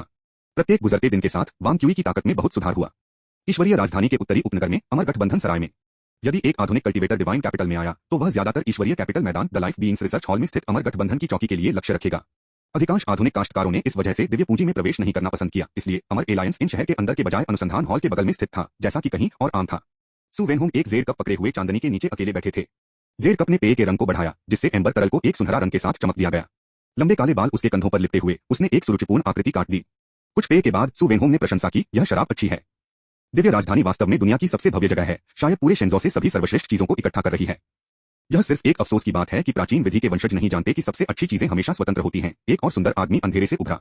कई तितलियों ने उसके चारों ओर फड़फड़ाया, एक धातु की शीन को बंद कर दिया। निकट निरीक्षण, वे धातु की पन्नी से बने छोटे यांत्रिक जानवर थे। वह बालक नहीं जानता कि उसके लिए क्या अच्छा है, वह सबसे अधिक संभावना है कि वह एक द्वंद्व युद्ध का चयन करेगा। आखिरकार वह एक हौसले से उकसाया हुआ अमर है और उसने आधुनिक खेती के नियमों को नहीं सीखा है। सु वेनहोंग खड़े थे, झुकते हुए। मैं आपको एक गवाह बनने के लिए परेशान करूंगा जब समय आता है, वरिष्ठ भाई। कोई परेशानी नहीं, कोई परेशानी नहीं है। मैं व्यावहारिक रूप से दिव्य राजधानी में एक स्थानीय हूं, क्या मैं नहीं हूं? रहस्यमय महल के यिंगवेई ने एक जन्मजात मुस्कान के साथ जवाब दिया। वांग क्यूई एक बार फिर 10,000 अमर भ्रम के दायरे से उभरा। अपनी दृष्टि को वापस अपनी भौतिक आंखों पर स्विच करने के बाद उन्होंने पाया कि चेन यूजिया ने उन्हें देखा। उनकी अभिव्यक्ति कुछ हद तक हैरान। उसने पूछा, क्या 10,000 अमर भ्रम क्षेत्र के माध्यम से एक वरिष्ठ मार्गदर्शन प्रदान करने वाला एक वरिष्ठ है? क्या यह आपके आत्मविश्वास का स्रोत जीतने के लिए है? वांग क्यूई खड़े होकर कहा, कारकों में से एक। इससे भी महत्वपूर्ण बात यह है कि मैं एक प्रतिभाशाली हूं। चेन यूजिया के होठों को घुमाया जाता है क्योंकि उसने वांग क्यूई के अस्थिर पैर को देखा था। स्टैंड फर्म इससे पहले कि आप घमंड, जीनियस। मेरी रिकवरी पावर में भी सुधार हो रहा है। इस तरह का परिश्रम भोजन और कुछ नींद के साथ तय किया जाएगा। चेन फेंग ने कहा, यह इसलिए है क्योंकि इन पिछले कुछ दिनों में आप अपने आप को प्रशिक्षण के साथ सीमा तक धकेल रहे हैं और पवित्र प्रकाश को अपने पेस के माध्यम से रखा गया है। 3 बार वांग क्यूई ने अपनी उंगलियों को पकड़ लिया। आप जीवन लॉ की वसूली क्षमताओं के बारे में बेहतर जानते हैं। मार्गदर्शन के 3 उदाहरण, प्रत्येक स्थायी 2 घंटे। यह सब मदद वांग क्यूई आगामी लड़ाई से पहले फेंग लुई से प्राप्त कर सकती थी। चेन फेंग के पास अभी भी आत्मविश्वास की कमी थी। सांस छोड़ते हुए, जब समय आता है तो मैं आपके साथ एक गवाह के रूप में आपके साथ जाऊंगा, इसलिए आप अपने अनुभवजन्य अनुसंधान में देरी करते हुए पीटने के बाद हफ्तों तक बिस्तर पर समाप्त नहीं होते हैं। चुनौती प्राप्त करने के 7 दिन बाद ईश्वरीय राजधानी के पूर्वी उपनगर में सु वेनहोंग, यिंगवेई और जियांगलिन सहित कुल 8 काश्तकारियों ने वांग क्यूई के आगमन का इंतजार किया। यह स्थान ड्रैगन कैंप का प्रशिक्षण आधार था। ड्रैगन शिविर दालियान रॉयल परिवार के लिए एक प्रत्यक्ष गार्ड स्क्वाड था, जो प्राचीन चीन में शाही सेना के बराबर था। यह पूरी तरह से काश्तकारों से बना था, हालांकि अधिकांश को ट्रेनिंग फाउंडेशन की स्थापना के कल्टीवेटर्स में ले जाया गया था, जिसमें केवल कुछ अधिकारी ट्रू पीक फाउंडेशन स्थापना विशेषज्ञ थे। प्रशिक्षण के मैदान स्वाभाविक रूप से आपकी विशिष्ट नाजुक भूमि नहीं थे। इस क्षेत्र को आत्मा निषेध के साथ भारी रूप से बाढ़ किया गया था, और जब तक एक गोल्डन कोर कल्टीवेटर हस्तक्षेप नहीं करता है, तब तक जमीन थोड़ी सी भी विकृत नहीं होगी। सु वेनहोंग ने धीरे से एक जूनियर भाई के कंधे को थपथपाया और पूछा, आप कैसा महसूस कर रहे हैं? घबरा रहे हैं? हालांकि वांग क्यूई कुछ घमंडी है, वह अभी भी हमारे संप्रदाय का एक आधिकारिक सच्चा उत्तराधिकारी है। कुछ कौशल के साथ लड़ने के लिए निर्धारित शिष्य आत्मविश्वास से भरा हुआ था। शायद मेरी प्रतिभा उतनी ही अच्छी नहीं है, लेकिन मैंने उससे 2 साल पहले शुरू किया और 2 अतिरिक्त वर्षों तक अभ्यास किया। यहाँ वह आता है, किसी ने चिल्लाया, सभी को उस दिशा में मुड़ने के लिए प्रेरित किया जो आवाज ने संकेत दिया था। दिव्य राजधानी के रास्ते से एक बड़े समूह को उनकी ओर जल्दी देखा गया था। एक बड़ा समूह। सु वेनहोंग थोड़ा हैरान था, क्या वांग क्यूई ने खुद को पीटने के लिए भीड़ लाने की योजना बनाई है? अध्याय 362 समाप्त हुआ। अध्याय 376 से 129 देर से आगमन। सु वेनहोंग ने जल्दी से महसूस किया कि जो व्यक्ति आया था वह वांग क्यूई नहीं था। हालांकि एक महान कई लोग थे, वे मुख्य रूप से क्यूई काश्तकार थे, और उनके बीच एक भी वास्तविक आधुनिक कल्टीवेटर नहीं थे। सु वेनहोंग ने अपनी भौंह को उकसाया। वह वास्तव में समझ में नहीं आया कि दिव्य पूंजी प्राचीन विधि चिकित्सकों का एक बड़ा समूह यहाँ क्यों दिखाई दिया। उसकी टकटकी रैन यिंगवेई में स्थानांतरित हो गई। रैन यिंगवेई, हालांकि रहस्यमय महल का एक सच्चा शिष्य, दिव्य राजधानी में पैदा हुआ था और उसके पूर्वजों को एनोबल्ट किया गया था। वह निर्विवाद रूप से महान वंश का था और आज के स्थल को भी उसके द्वारा व्यवस्थित किया गया था। रैन यिंगवेई का रंग भी महान नहीं था। इन साथी वानफा संप्रदाय के शिष्यों ने अपने स्वयं के संपर्कों के माध्यम से ड्रैगन शिविर में प्रशिक्षण मैदान किराए पर लिया था, और अब असंबंधित व्यक्तियों के एक समूह ने दिखाया था। यह उसके लिए एक स्पष्ट चुनौती थी। क्या मेरे परिवार का कोई व्यक्ति मुझे विशेष रूप से लक्षित कर रहा था? क्योंकि मैं एक आधुनिक कल्टीवेटर हूं, क्या वे मुझे परिवार नहीं मानते हैं? हालांकि उसका चेहरा बना रहा, लेकिन उसके चारों ओर चांदी की तितलियों ने अपने पंखों को तेजी से फहराया, जो उसके भीतर उथल पुथल का खुलासा हुआ। उन्होंने अपनी कमर पर लटकते हुए पारिवारिक शिखा को बाहर निकाला और जोर से चिल्लाया, यह जगह वर्तमान में पृथ्वी स्टार के प्रसिद्ध भाग्य परिवार द्वारा उपयोग में है, बाहरी लोगों के लिए सीमा से बाहर। इस क्षेत्र में किसी भी आदमी की भूमि के लिए, जहां बुजुर्गों ने पीछे हट गए, किसी के परिवार के नाम का हवाला देते हुए, यहां तक कि रहस्यमय महल का उल्लेख करने से भी ज्यादा, इस तथ्य के बावजूद कि दिव्य राजधानी के बाहर, यहां तक कि आम लोगों को भी बड़पन के बारे में ज्यादा परवाह नहीं थी। भीड़ बेचैन हो गई। भागा परिवार? क्या ऐसा कोई व्यक्ति है? मुझे यकीन है कि मैं सभी रैन को जानता हूं। क्या यह कुछ हाउस स्लेव हो सकता है जो अपना वजन चारों ओर फेंकने की कोशिश कर रहा है? लोगों की चर्चा कुछ हद तक अपमानजनक थी, और रैन यिंगवेई के पीछे चांदी की तितलियों को इकट्ठा करना शुरू कर दिया। इसने संकेत दिया कि वह इस बात पर विचार कर रहा था कि क्या इन साथियों को एक धड़कन देना है। इतने सालों तक घर छोड़ने के बाद ये पुराने गृहनगर लोग अभी भी परेशान हैं। तभी भीड़ ने हिलाया और एक सुंदर आदमी बाहर चला गया। वह सुंदर और राजसी थे, स्पष्ट रूप से एक प्रतिष्ठित पृष्ठभूमि से आ रहे थे। उसने झिझकते हुए पूछा, आप हैं? तीसरा भाग गया। थर्ड रैन एक ऐसा नाम था जिसका उपयोग उसके करीबी लोगों द्वारा किया गया था। इस आदमी से निकलने वाली शक्तिशाली आभा को महसूस करते हुए और इसे शाही परिवार की मानसिक विधि के रूप में पहचानते हुए ड्रैगन हाथी भ्रूण हार्ट सीक्रेट रैन यिंगवेई ने अपनी यादों के आधार पर आदमी की पहचान को याद किया। सातवें राजकुमार वेन हुआंग ने यिंगवेई के हाथ में भाग लेने के लिए दिल से कहा, तीसरा भाग गया। मैंने सुना कि आप दावों की तलाश में रहस्यमय महल में गए थे, और कई वर्षों के बाद आप वापस लौट आए हैं और पुराने दोस्तों को देखने के लिए भी नहीं आए थे। आप समृद्ध नहीं हो गए हैं और अपने पुराने दोस्तों को नहीं भूल गए हैं। क्या आपके पास है? रैन यिंगवेई को कुछ अजीब लगा। अमर संस्थान में ग्रेट दाओ की विशालता का अनुभव करने के बाद उन्होंने महसूस किया कि वह कितना महत्वहीन था और कैसे उसके हितों ने अपने दोस्तों से दिव्य राजधानी में वापस आ गया था। वह लगभग सही मायने में आदमी के बारे में भूल गया था। हालांकि जब से वे मिले थे, स्वाभाविक रूप से परिचित होने की भावना थी। उन्होंने कहा, कुछ शर्मिंदा, मैं कुछ साथी वानफा संप्रदाय के चिकित्सकों के साथ यहाँ आया था। वेन हुआंग की आंखें जलती हैं। क्या आप सज्जनों को जादू का प्रदर्शन करने जा रहे हैं? नहीं, वानफा संप्रदाय के एक शिष्यों में से एक ने अहंकारी रूप से बात की, और ये व्यक्ति उसे सबक देना चाहते थे। वेन हुआंग ने तुरंत उन्हें गर्मजोशी से बधाई दी। आपको वानफा संप्रदाय के सम्मानित शिष्य होना चाहिए। सु वेनहोंग ने प्रतीकात्मक रूप से इशारा लौटा दिया। वह विशेष रूप से इस आदमी को पसंद नहीं करता था, खासकर जब से उसके पहले शब्दों ने यिंगवेई की स्थिति की पहचान की। प्रतीत होता है कि उसके पीछे के लोगों को विवश करने के लिए डर है कि वे उसके साथ संघर्ष कर सकते हैं। इसने सु वेनहोंग को महसूस किया कि वह आदमी कुछ हद तक असहज था। स्थिति को स्पष्ट करने के बाद वेन हुआंग ने उदारतापूर्वक कहा, चूंकि आप सभी को इस जगह की आवश्यकता है, इसलिए मैं इस पर विवाद नहीं करूंगा। हालांकि आप मुझे लड़ाई देखने के लिए रहने पर आपत्ति नहीं करेंगे, क्या आप करेंगे? रैन यिंगवेई ने किनारे पर आहें भरी। वह बहुत जागरूक था कि अगर सातवें राजकुमार ने दिव्य पूंजी और अमर गठबंधन के बीच अधीनस्थ संबंध को नहीं समझा, तो इस मामले को इतनी आसानी से हल नहीं किया गया हो सकता है। सातवें राजकुमार लड़ाई को देखने के लिए उत्सुक थे, लेकिन उनके बाद के महान बेटों ने उसी उत्साह को साझा नहीं किया। अधिक से अधिक प्रभाव वाले परिवारों से कुछ बहाने और छोड़ दिया गया। दूसरी ओर सातवें राजकुमार प्रतीक्षा के बारे में लगातार थे। आखिरकार आधे से अधिक लोगों ने छोड़ दिया, केवल सातवें राजकुमार और उसके कुछ गार्डों को छोड़ दिया। दूसरों द्वारा किसी का ध्यान नहीं से राजकुमार ने अपने गार्ड के लिए एक रक्षात्मक रुख का संकेत दिया। सु वेनहोंग ने अपने जूनियर भाई को फुसफुसाया, इन फेलों को आपको प्रभावित न करने दें। शांत रहें और तैयार हो जाएं। लेकिन जैसे जैसे सूरज ऊंचा हो गया, उन्होंने अभी भी किसी को नहीं देखा था। सातवें राजकुमार ने अपने माथे से पसीना पोंछा, क्या वह आदमी डर सकता है? सु वेनहोंग ने चिल्लाया, यह सबसे अधिक संभावना है कि लोहे के गर्म होने के दौरान स्ट्राइक की एक चाल है, फिर यह कमजोर हो जाता है और तीसरे प्रयास के साथ यह खर्च किया जाता है। वह शायद ऐसा करने से सोचता है कि वह हमारे मनोबल को पीस सकता है और जीतने की संभावना बढ़ा सकता है। कितना हंसी। दोपहर तक सूरज बस अपने आंचल से उतरने लगा था। यूनुक्स ने 7वें राजकुमार को अपना दोपहर का भोजन लाया, जबकि अन्य नौकरों ने उसके लिए छतरियों को पकड़ लिया और टेबल और कुर्सियां स्थापित की। वानफा संप्रदाय के शिष्यों ने वांग क्यूई से इतनी बेशर्म होने की उम्मीद नहीं की थी और वे बुरी तरह से निराश थे। उन्हें एहसास नहीं था कि यह सिर्फ शुरुआत थी। जैसा कि महान सूरज पश्चिम में डूबा हुआ था, इसने स्काई क्रिम्सन को दाग दिया। वानफा संप्रदाय के लोग अब अलगाव के किसी भी ढोंग के साथ खुद को चिंता नहीं कर सकते थे। विभिन्न बेहतर क्यूई खेती के कौशल वाले या तो गणित की समस्याएं या पढ़ी कम कुशल बस तालिकाओं में फैला हुआ है। सु वेनहोंग गुस्से से एक फेफड़े को फटने वाला था। उन्होंने कहा, उस बच्चे को क्यों नहीं दिखाया गया है। 7वें राजकुमार भी खट्टा लग रहे थे। उन्होंने ध्यान के लिए पूरे दिन का समय बर्बाद किया था। मानक आधुनिक काश्तकारियों के विपरीत, जो मन के बारे में बहुत जल्दी बढ़ने की चिंता करते हैं, उन्हें अभी भी लंबे समय तक ध्यान की आवश्यकता थी। जब रैन यिंगवेई ने वेन हुआंग की अभिव्यक्ति को देखा तो उन्होंने तुरंत महसूस किया कि वे महान संप्रदायों से इन लोगों के सामने चेहरा खो चुके हैं और कहा, एक पंख झुंड के पक्षी एक साथ, वह वास्तव में एक क्षुद्र व्यक्ति भी है। वानफा संप्रदाय का एक शिष्य अब इसे खड़ा नहीं कर सकता था, खड़ा हो गया और कहा, वरिष्ठ भाई, मैं चाहूंगा कि क्या वह बच्चा आ गया है। सु वेनहोंग की मंजूरी की प्रतीक्षा किए बिना शिष्य ने तुरंत अपनी आंदोलन तकनीक को तैनात किया। लेकिन वह केवल उस समय के लिए चला गया था जब एक कप चाय पीने में लगे, जब सभी ने उसके गुस्से में चिल्लाया, आप कमीने, आप कैसे कर सकते हैं। सु वेनहोंग और रन यिंगवेई को पता था कि वांग क्यूई के पास कम से कम 2 फाउंडेशन की स्थापना के मंच के सच्चे शिष्यों को उनके पक्ष में है और उनके जूनियर भाई को डर होगा कि वह एक नुकसान होगा। जल्दी से पीछा किया। हालांकि उन्होंने जो देखा वह उन्हें उग्र बना दिया। वांग क्यूई और चेन यूजिया एक के पीछे चल रहे थे। प्रत्येक ने कैंडिड हॉथोर्न की एक छड़ी पकड़ी। चेन फेंग उनके पीछे चल रहा था। नागिन, मैं आपको बता रहा हूं। सु वेनहोंग इसे अब और वापस नहीं पकड़ सकता था और जोर से शाप दिया, वांग क्यूई, तुम बहुत घृणित हो। वांग क्यूई उसके लिए अज्ञात कारणों के लिए डांटा गया था, हैरान था। वह आखिरी नागफनी से दूर हो गया और निकलने के बाद पूछा, आप किस बारे में बात कर रहे हैं। आप अपने प्रतिद्वंद्वी के दिल के इरादे को नीचे पहनने के लिए पूरे दिन के लिए देरी करने की हिम्मत कैसे करते हैं। आपको वास्तव में कुछ तंत्रिका मिला है। वांग क्यूई ने अपना चेहरा खुजलाया, मुझे लगा कि आप इस सटीक समय का मतलब है। क्या? जब आपने चुनौती भेजी तो आपने केवल 7 दिन बाद कहा, आपने एक सटीक समय निर्दिष्ट नहीं किया और किसी ने भी मुझसे इसके बारे में संपर्क नहीं किया, इसलिए मैंने सोचा कि यह तय करना मेरे ऊपर था। वांग क्यूई ने ईमानदारी से बात की और यहाँ तक कि सबूत के लिए चुनौती पत्र भी लिया। यहाँ अब से 7 दिन डिवाइन कैपिटल के पूर्वी उपनगर में हमारे संबंधित रास्तों का सम्मान करने के लिए एक लड़ाई। मैंने आने से पहले आज के मामलों को खत्म करने का फैसला किया। चेन यूजिया ने अपने कैंडिड हॉथोर्न पर काटते हुए कहा, यही कारण है कि आपको एक व्यावसायिक दस्तावेज के लिए पुरातन भाषा का उपयोग नहीं करना चाहिए। अध्याय 362 समाप्त हुआ। अध्याय 377 से 130 जिस तरह सु वेनहोंग ने कहा, इस हास्यास्पद चुनौती पत्र ने किसने लिखा था। 7वें राजकुमार ने पहले ही अपने अनूठे तरीके से अपने गार्ड के साथ एक संक्षिप्त संदेश का आदान प्रदान किया था। उन्होंने पहले अपने 4 गार्डों को एक संदेश प्रेषित किया, आपने कभी भी एक वास्तविक आधुनिक कल्टीवेटर लड़ाई नहीं देखी है, इस बार एक अच्छा नजर डालें और बाद में अपने प्रतिद्वंद्वी की ताकत को गलत न समझें, पियाउन के चेन परिवार की तरह अंत नहीं करें। फिर उनके लहजे ने सम्मान का पता लगाया, मास्टर जियो, आपको किस पक्ष में लगता है कि जीतने का बेहतर मौका है। गार्डों के बीच सबसे ऊंचे और सबसे पुराने दिखने वाले आदमी ने उसी तरह से संवाद किया, आधुनिक अभिजात वर्ग को कभी नहीं देखा, मैं जज नहीं करता, लेकिन यह निश्चित है कि वांग क्यूई नाम की क्यूई की खेती करने वाली युवा व्यक्ति बहुत आश्वस्त है। वह इस द्वंद्व को गंभीरता से नहीं लेता है और उसकी दैनिक दिनचर्या से पहले ही अटक गया है। दोस्त नहीं नहीं नहीं, चूंकि रन सैन रहस्यमय महल में शामिल हो गया है, वह अब मेरा दोस्त नहीं है। वेन हुआंग ने उदासीन रूप से कहा, आधुनिक काश्तकारियों के बीच कोई दोस्त नहीं है। यह कहने के बाद उन्होंने अचानक कुछ महसूस किया और उत्सुकता से चेन फेंग में नजर डाली। यह कहा गया था कि यांगशेन पैवेलियन के शिष्य मन पढ़ने में सबसे अच्छे थे। क्या वे कुछ भी समझ सकते थे।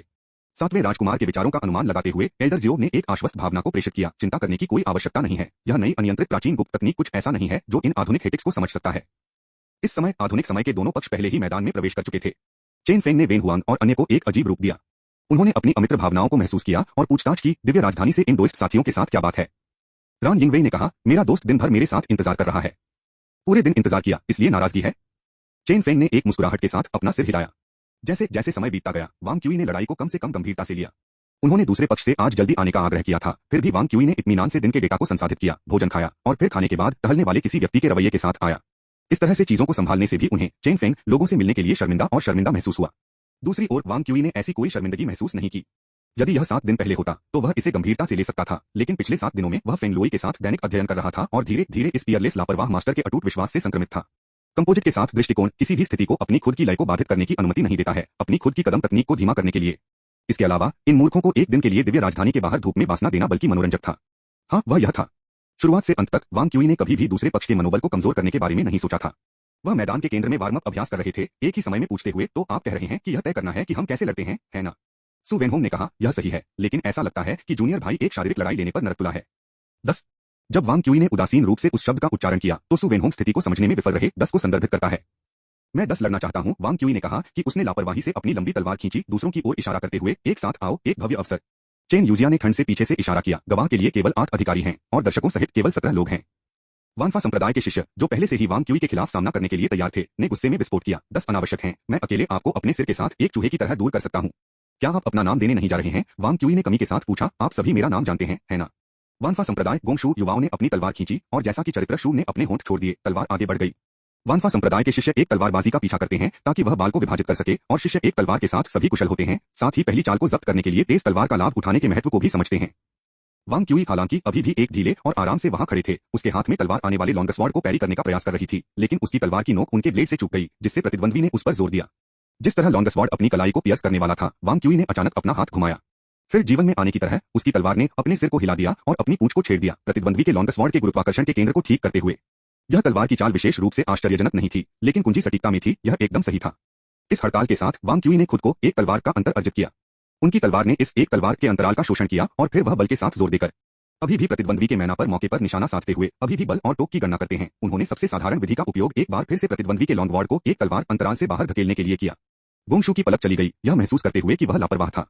हालांकि उनकी खेती अधिक नहीं थी, लेकिन उनकी आंखें हमेशा तेज थीं।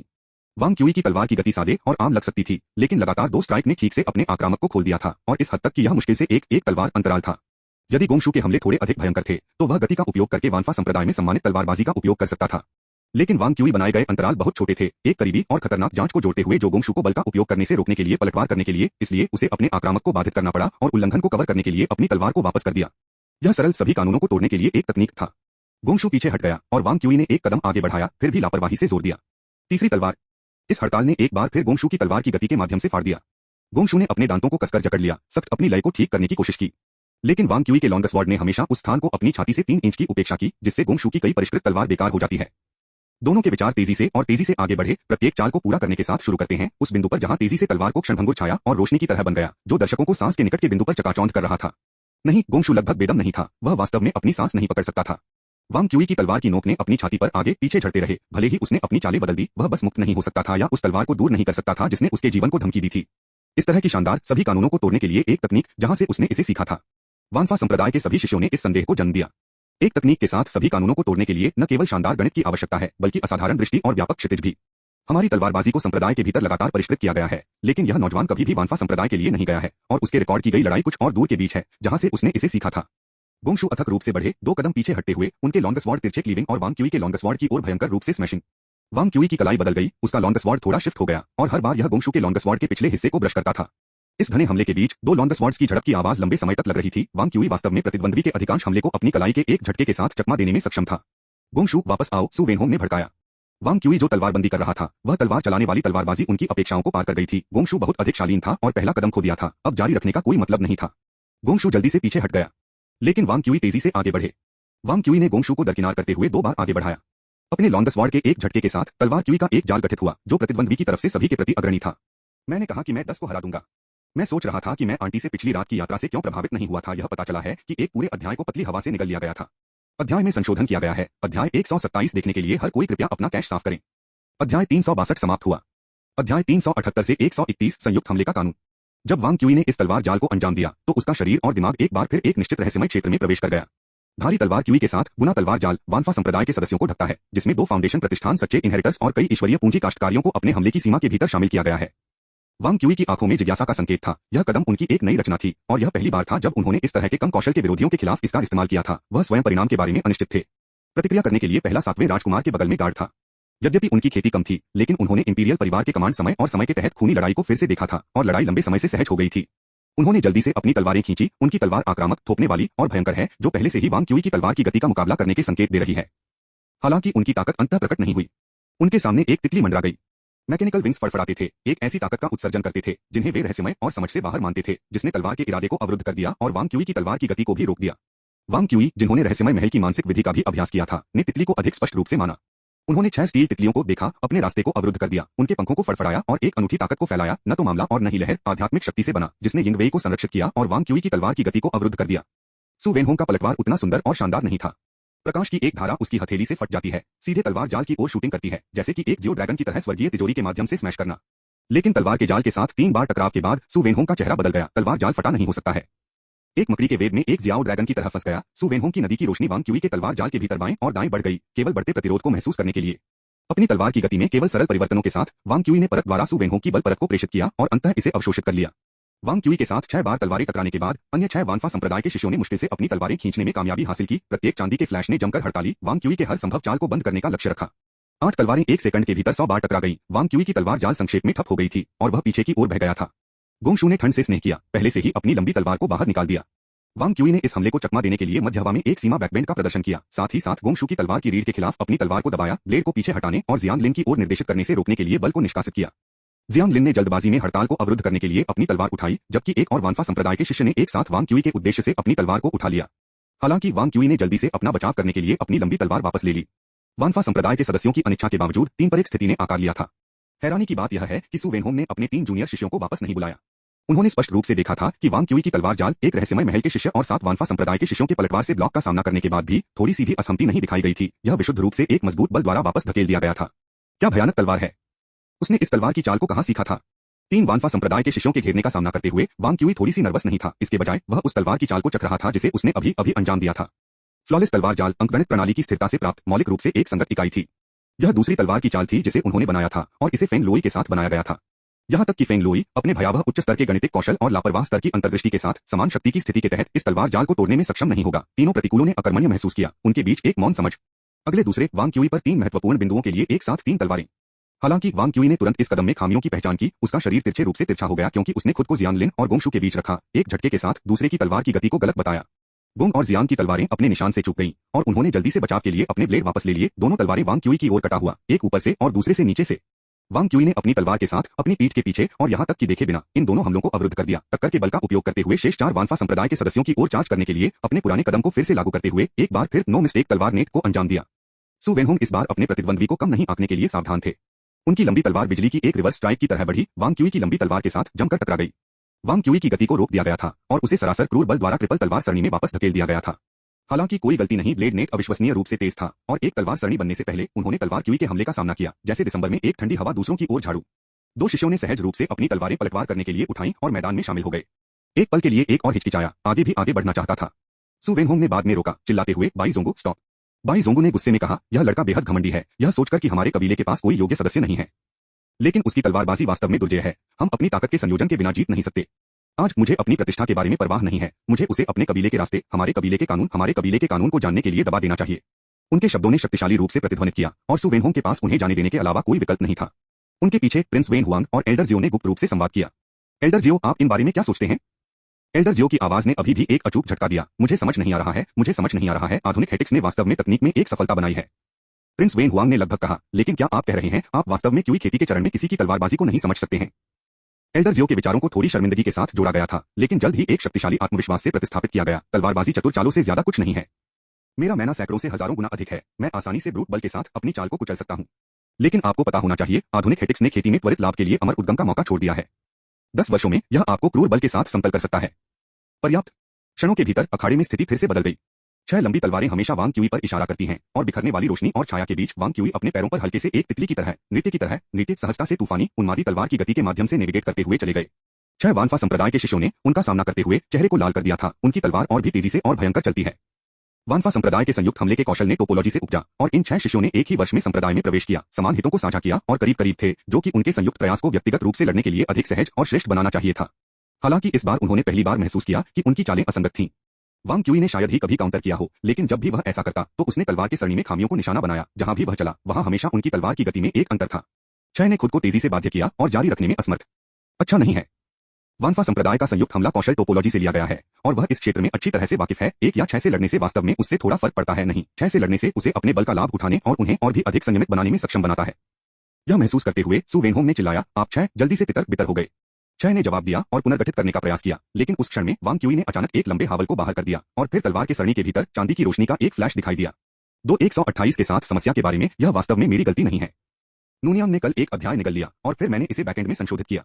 अब मैं एक 127 और एक 128 को बैकएंड में देखता हूं और सामग्री सभी सही है।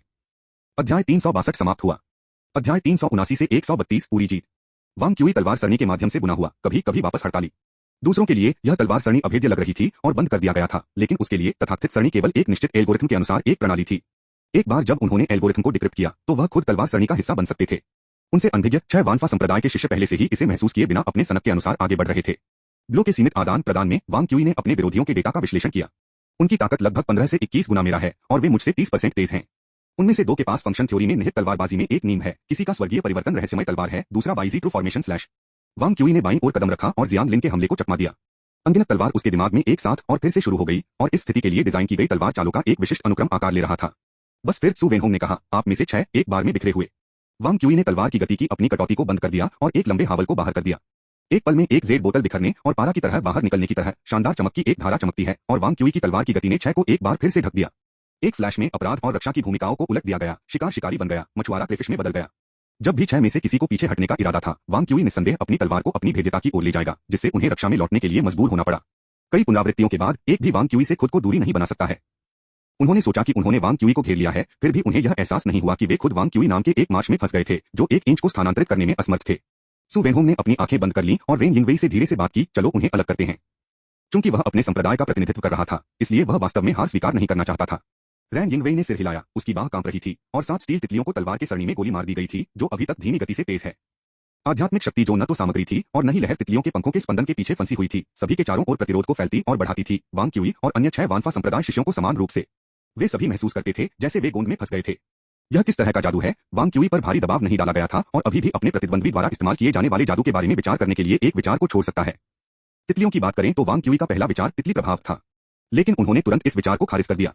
तितली प्रभाव को केवल इस तरह से नामित किया गया है क्योंकि एक अराजक पुनरावृत्ति द्वारा उत्पादित वक्र एक तितली जैसा दिखता है, सिद्धांत के साथ खुद को तितली के साथ कुछ भी नहीं करना था। यह कथन कि दक्षिण अमेरिका में अमेज़न बेसिन के वर्षावनों में एक तितली के पंखों का फ्लैप 2 सप्ताह बाद टेक्सास में एक बवंडर का कारण बन सकता है, सनसनीखेज लोकप्रिय विज्ञान लेखकों द्वारा अतिरंजित वैज्ञानिकों के रूपक के रूप में उत्पन्न हुआ। इसके अलावा शेंजो ने कभी भी अराजकता सिद्धांत या अराजकता गणित विकसित नहीं किया था, इसलिए यह भी कम संभावना थी कि प्रतिद्वंद्वी ने तितली प्रभाव के आधार पर एक जादू का निर्माण किया था। वांग क्यूई के विचारों ने दौड़ लगाई, लेकिन उनके आंदोलनों को धीमा नहीं किया गया। शेंजो के प्रतिरोध के माध्यम से उनकी लंबी तलवार चक्कर लगी, जमकर फाड़। जैसा कि 6 ने पीछे हटने का प्रयास किया, वांग क्यूई ने छलांग लगाई, तीसरी बार कोई गलती तलवार जाल का प्रदर्शन किया। काफी प्रतिरोध के बावजूद अनंत प्रतिरोध को उधार लिया गया था और तलवार जाल के संचालन के तहत शामिल किया गया था। एक तलवार की गति को तोड़ने के लिए एक को आमतौर पर हमला करना पड़ता है, दूसरे की तलवारबाजी के भीतर डिस्मोनी पैदा होता है, जिससे एक कदम असंगत और इच्छित प्रतिस्थापन चाल के साथ असंगत हो जाता है। हालांकि वांग क्यूई की कोई गलती नहीं, तलवार जाल गणित की संगतता से ली गई थी, जिससे किसी भी कमजोरियों को प्रदर्शित करना असंभव हो गया। यहां तक कि इस तरह के आकारहीन प्रतिरोध में तलवार के जाल को थोड़ा सा परेशान नहीं किया जा सकता है। फेंग लुई ने एक बार टिप्पणी की थी कि विशुद्ध रूप से तकनीक के संदर्भ में यह कदम पूर्णता तक पहुंच गया था। रैन यिंगवेई को अचानक तितली के आकार के यांत्रिक जानवरों को नियंत्रित करना मुश्किल हो गया और उन्हें चौंका दिया गया। क्या यह हो सकता है कि उस क्षेत्र में प्रकृति की आध्यात्मिक ऊर्जा बाधित हो गई है और उस लड़के की तलवार की गति से जमीन पर पहुंच गई है, जो यांत्रिक जानवर के साथ मेरा संबंध है? उस समय 6 वानफा संप्रदाय के शिष्यों ने एक साथ उग्र दहाड़ दिए और वांग क्यूई पर अपना अंतिम हमला किया। वांग क्यूई की तलवार उसके चारों ओर घूमती थी और सुनने के लिए एकमात्र ध्वनि एक घनी क्लिंकिंग थी। वांग क्यूई ने वास्तव में एक रक्षात्मक रुख बनाने के लिए तलवार जाल का इस्तेमाल किया था और हड़ताल को पीछे छोड़ दिया था। अचानक वांग क्यूई चारों ओर घूमता है, सभी उधार की ताकत को छोड़ देता है। एक कदम में एक तलवार, एक चमकदार तलवार की रोशनी आगे बढ़ गई। रैन यिंगवेई अभी तक तितलियों को नियंत्रित करने में कामयाब नहीं हुए थे, जैसा कि वह चाहे, और केवल असहाय रूप से देख सकते थे क्योंकि उनके यांत्रिक जानवर को वांग क्यूई की तलवार द्वारा क्लीव किया गया था। एक कुरकुरा ध्वनि के साथ धातु तितली के पंखों के 2 टुकड़े धीरे से जमीन पर फड़फड़ाए। वांग क्यूई ने सु वेनहोंग में अपनी लंबी तलवार की ओर इशारा किया। मैंने कहा, मैं आप में से 10 लड़ना चाहता हूं। उनके आत्मविश्वास को देखते हुए सु वेनहोंग और यहां तक कि यिंगवेई भी उनके लक्ष्यों में से थे। अब किसी ने भी उनके शब्दों को एक मजाक के रूप में नहीं माना। यहां तक कि 10 शिष्य जो 1 साल पहले आंतरिक संप्रदाय में शामिल हो गए थे, शायद उन्हें हराने में सक्षम नहीं हो सकते हैं यदि वे सभी एक ही बार में हमला करते हैं। सु वेनहोंग ने एक गहरी सांस ली और अपनी लंबी तलवार खींची। प्रतिद्वंद्वी की प्रतिभा वास्तव में असाधारण थी, वह बहुत लापरवाह था। उन्होंने सोचा था कि एक आंतरिक संप्रदाय शिष्य जो 1 साल पहले शुरू हुआ था, वह प्रतिस्पर्धा करने के लिए पर्याप्त होगा, लेकिन अप्रत्याशित जिस तरह सु वेनहोंग ने अखाड़े में कदम रखने वाले थे, रेन यिंगवेई ने उसे रोक दिया। रैन परिवार के तीसरे युवा मास्टर ने कहा, जूनियर भाई के पास कुछ प्रभावशाली रणनीति है, ताकत पर भरोसा किए बिना, तलवारबाजी से लड़ते हुए, मंत्र का उपयोग किए बिना, केवल विशेषज्ञता के अपने डोमेन में दुश्मन का सामना करना पड़ता है। वांग क्यूई ने अपनी यांत्रिक तितलियों में से एक को काटने के बाद अपमानित किया। वह मदद नहीं कर सकता था, लेकिन उसका मजाक उड़ाया और उसका मजाक उड़ाया। वांग क्यूई ने हल्के से चकमा दिया, उसकी लंबी तलवार जमीन की ओर इशारा करती है। वांग क्यूई से किसी भी दृश्य आंदोलनों के बिना जमीन पर एक खरोंच दिखाई दी। फिर अपनी लंबी तलवार को देखते हुए अब गहरे लाल मन से उलझ गया। उसने अपना सिर हिलाया और आहें भरी, क्यों परेशान? हम सभी साथी संप्रदाय के सदस्य हैं, सभी उपद्रव क्यों? रैन यिंगवेई ने तब याद किया कि उनके प्रतिद्वंद्वी ने गोल्डन कोर स्टेज के सबसे घातक मानसिक तरीकों, हाथी चरण लहर कौशल और स्वर्गीय एंट्रापी तकनीक में महारत हासिल की थी। उल्लेख नहीं करने के लिए, जब वांग क्यूई ने अपने स्पार के दौरान गोंगशू को बख्शा था, तो उन्होंने गोंगशू की छाती पर ब्लेड के घातक हिस्से को निशाना बनाने से परहेज किया। अगर वह उस समय एक चरण लहर ब्लेड को हटा देता, तो गोंगशू को खुला कटा हुआ होता। यिंगवेई ने जो कुछ भी नहीं पाया, वह यह था कि भले ही यह विशुद्ध रूप से मैना की एक प्रतियोगिता थी, वांग क्यूई इन 6 व्यक्तियों में से किसी से भी कमजोर नहीं हो सकता है। यद्यपि उन्होंने बाद में अपनी यात्रा शुरू की, लेकिन वह जीवन की लौ, पवित्र प्रकाश के एक प्रकार को समझने के लिए आए थे, और उनका मान अब साधारण मानकों से परे था। उस समय चेन फेंग अचानक वांग क्यूई के पीछे दिखाई दिया, उसके चेहरे पर एक सौम्य मुस्कान के साथ। सभी उपद्रव क्यों? हम सभी एक ही रास्ते पर हैं, संघर्ष क्यों? वांग क्यूई 6 आंतरिक संप्रदाय के शिष्यों को हराने में सक्षम हो सकता है, लेकिन इसका मतलब यह नहीं था कि वह एक सच्चे शिष्य को हरा सकता है, विशेष रूप से एक सच्चा शिष्य जो चेन फेंग की तुलना में 1 साल पहले शुरू हुआ था और खेती का एक अतिरिक्त वर्ष था। यहाँ तक कि चेन फेंग, जो वांग क्यूई से अधिक मजबूत था, जीत के बारे में निश्चित नहीं था। यदि वे इस तरह के एक शानदार प्रदर्शन के बाद अब छोड़ देते हैं, तो वे जीत की छाप को संरक्षित कर सकते हैं, कम से कम कई लोगों को रोकना जो एक ही लड़ाई में अपने लिए एक नाम बनाना चाहते थे। इसके अलावा प्रत्येक नीम स्थापना की खेती करने वाला एक क्यूई खेती की खेती करने वाले का सामना करने के लिए पर्याप्त रूप से बेशर्म नहीं होगा। चेन फेंग की गणना के अनुसार यदि वे अभी चले गए तो भविष्य में उन्हें कम समस्याएं होंगी। कम से कम यही चेन फेंग योजना बना रहा था। वांग क्यूई ने खुद को चेन फेंग द्वारा वापस खींच लिया। वह वास्तव में सु वेनहोंग के साथ एक मैच करना चाहते थे, लेकिन चेन फेंग उनसे ज्यादा मजबूत थे, इसलिए उनके पास दूर जाने के अलावा कोई विकल्प नहीं था। फिर चेन फेंग ने भी चेन यूजिया को धक्का दिया, जिससे संकटमोचनों की जोड़ी को संघर्ष के इस स्थान को छोड़ने का आग्रह किया गया। रान यिंगवेई चिल्लाया, अब और नहीं लड़ रहे हैं? चेन फेंग ने जवाब देने की पहल की, लड़ाई नहीं, कोई मतलब नहीं है। वांग क्यूई वरिष्ठ भाई सु को हराने में सक्षम नहीं हो सकता है। मेरे तितली के बारे में क्या? मैं आपको क्षतिपूर्ति करूंगा, चेन फेंग ने बिना देखे जवाब दिया। 1000 तंत्र मंडप से एक प्रवाह नियंत्रण टाइपथरी तंत्र, ठीक है। मैं बाद में आपके लिए एक प्रतिस्थापन खरीदूंगा। एक पल के लिए सु वेनहोंग को लड़ाई जारी रखने का कोई कारण नहीं मिला। वांग क्यूई ने इसके बारे में सोचा और यह भी लड़ाई जारी नहीं रखने का फैसला किया। आखिरकार वह दिखाने के लिए एक मिशन पर था, न कि मार्शल आर्ट्स इनसाइट्स का आदान प्रदान करने के लिए। फेंग लोई ने संकेत दिया कि अगर कोई भी अंतर्दृष्टि का आदान प्रदान करना चाहता है तो किसी भी समय उनका स्वागत करने के लिए उनका स्वागत किया गया। सब कुछ एक सामंजस्यपूर्ण संकल्प की ओर बढ़ रहा था। केवल रैन यिंगवेई बहुत असंतुष्ट था, सूंघ रहा था, हिम्मत के बिना कायर। वांग क्यूई को अचानक ठंड लग गई। फिर चेन फेंग रुक गया। एक बार फिर मैं आपकी सिफारिश और धन्यवाद चाहता हूं। अध्याय 362 समाप्त हुआ। अध्याय 380 से 133 असीमित ऊर्जा का प्रशिक्षण मोड। चेन फेंग की आत्मा शक्ति अपार थी। जब वह क्रोधित हो गया तो सभी को स्पष्ट रूप से महसूस हुआ कि रोष अभ्यास क्षेत्र तुरंत एक विशाल पाउडर केक में बदल गया। बस इस तरह के एक उच्च श्रेणी के विस्फोटक की मात्रा ने एक घुटन का अर्थ दिया, न कि सभी का उल्लेख करने के लिए सभी ने इसके विस्फोट की शक्ति को समझा। रैन यिंगवेई ने कहा, उस बारे में क्षमा करें, एक गले में धब्बा मारा क्या मैंने किया? सु वेनहोंग ने चेन यूजिया को देखा, जो चेन फेंग के पीछे था, उन पर शब्दों का सामना कर रहा था। वरिष्ठ भाई, तुम मृत मांस हो। चेन यूजिया के गुप्त संकेतों को डिकोड करने के बाद उन्हें एक असहजता का लगा। चेन फेंग ने एक उंगली को बढ़ाया, जिसमें रैन यिंगवेई और 7वें राजकुमार वेन हुआंग के समूह की ओर इशारा करते हुए, मैं अभी से सोच रहा था, आप और आपके दोस्तों को वहां मेरे प्रति काफी शत्रुता को परेशान करने के लिए लगता है। सबसे पहले मुझे लगा कि वांग क्यूई ने एक दिन के लिए चीजों को बाहर निकाला और अब ऐसा लगता है कि 7वें राजकुमार की अभिव्यक्ति इस समय काफी अद्भुत थी। अपनी जुड़ी चेतना के माध्यम से उन्होंने मांग की, एल्डर जियो क्या चल रहा है? उन्हें ध्यान नहीं देना चाहिए था, ठीक है। क्या आपने नहीं कहा कि गुप्त तकनीक निर्बाध थी? आप इम्बेसाइल। वह सिर्फ आपकी शत्रुता को महसूस करता है। यह स्पष्ट रूप से आपकी समस्या है। रैन यिंगवेई ने अपने आसपास के लोगों के बदलते भावों को नोटिस नहीं किया और उनका मजाक उड़ाया। ऐसा नहीं है कि आप नहीं जानते कि एक असहनीय मवाद से भरे कमजोरियों के रूप में आपकी प्रसिद्धि ने आपकी प्रतिष्ठा को एक प्रतिभा के रूप में बाहर कर दिया है। यह पूरे शिंजो में फैल गया है। मैं कैसे नहीं जानता था? वांग क्यूई ने अचानक पूछने के लिए अपना हाथ उठाया। विरोधी पक्ष एक पल के लिए चुप हो गए, फिर एक साथ सवाल को नजरअंदाज कर दिया। चेन फेंग ने कहा, यह टिप्पणी अभी, मैं बस इसे स्लाइड नहीं कर सकता। यह जगह एक अभ्यास क्षेत्र है, इसलिए कैसे हम अपने मुद्दों को छोड़ने से पहले यहाँ हल करते हैं। बहुत अच्छी तरह से यिंगवेई ने शातिर तरीके से भाग लिया। उम्मीद नहीं थी कि आप इस बार हिम्मत करेंगे।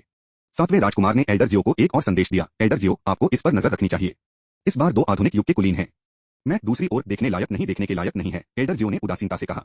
चेन फेंग नामक एक को स्पष्ट रूप से उसके शिनलिंग में बहुत बड़ी खामियां हैं और वह एक मामूली उल्लेख को भी बर्दाश्त नहीं कर सकता है। उसके पास एक खुले दिल का अभाव है, बस यह कि अकेले उसे बहुत कमजोर बनाता है। यह उल्लेख करने के लिए नहीं कि वह एक भ्रम है।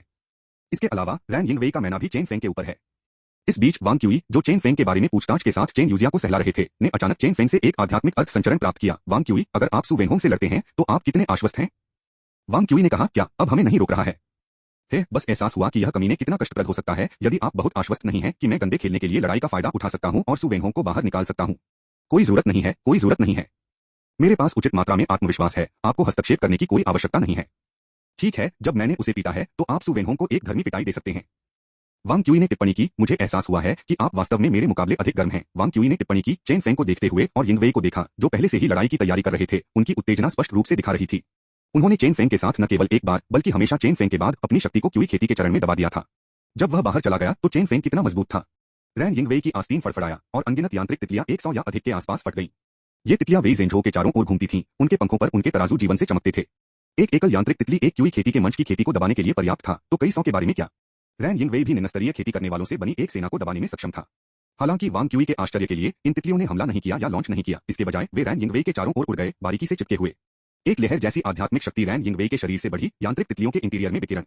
फिर वांग क्यूई की आंखों में तितलियों का गठन थोड़ा घुमा हुआ दिखाई दिया, कुछ धुंधला हो गया और एक ही समय में एक भयंकर शक्ति कहीं से भी उभरती हुई लग रही थी। तितली समूह से आगे फट गई। यह है, वांग क्यूई चौंका हुआ था। वह बहुत स्पष्ट था कि आसपास की आध्यात्मिक ऊर्जा में बड़े बदलाव नहीं हुए थे, इसलिए इस तरह की भयानक शक्ति अनायास क्यों दिखाई दी? चेन यूजिया ने अचानक बात की, वैक्यूम का अनंत समुद्र।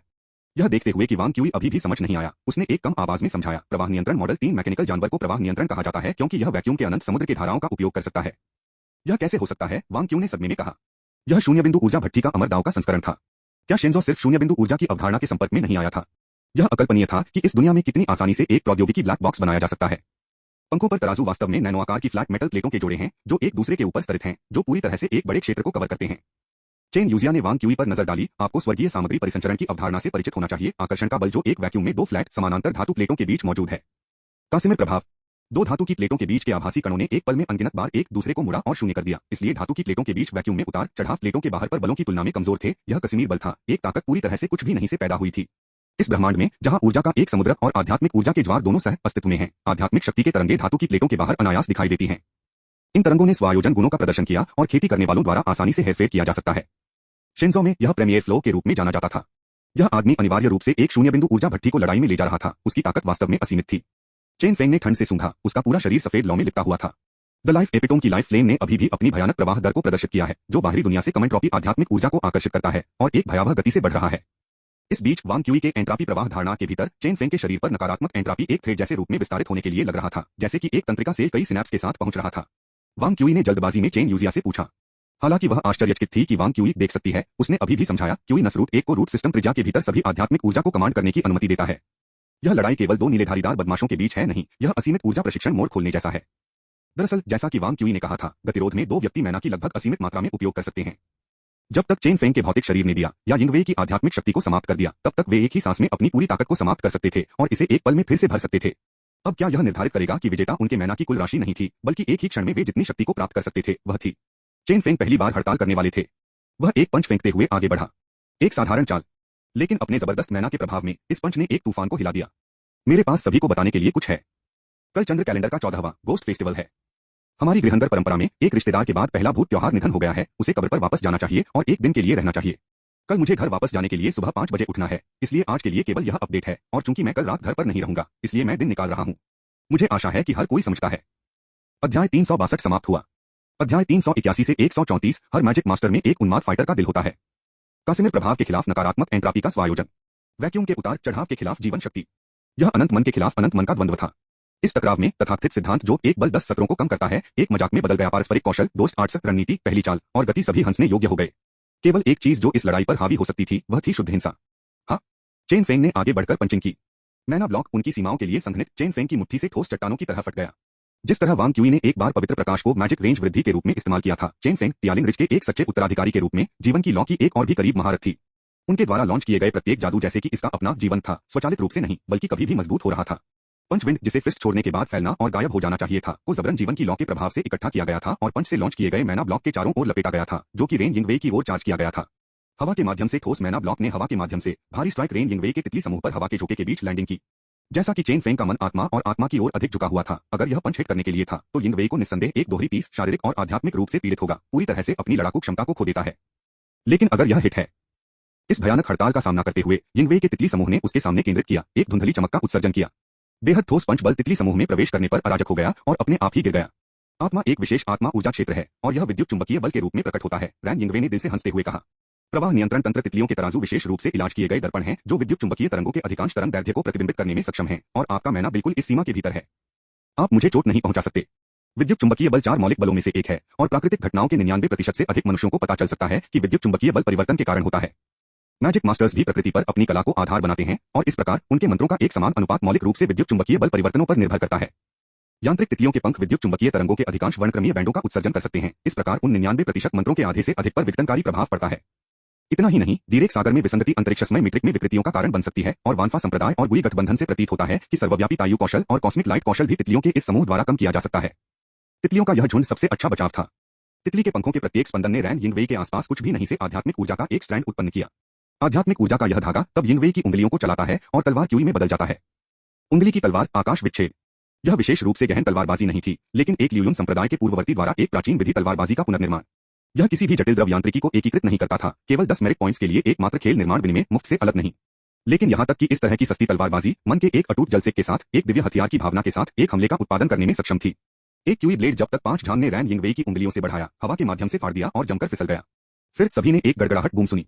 लंबी तलवार ब्लेड ने चेन फेंग को नहीं मारा। जीवन की लॉ के सशक्तिकरण के साथ उनकी शारीरिक शक्ति को एक अविश्वसनीय सीमा तक बढ़ाया गया था।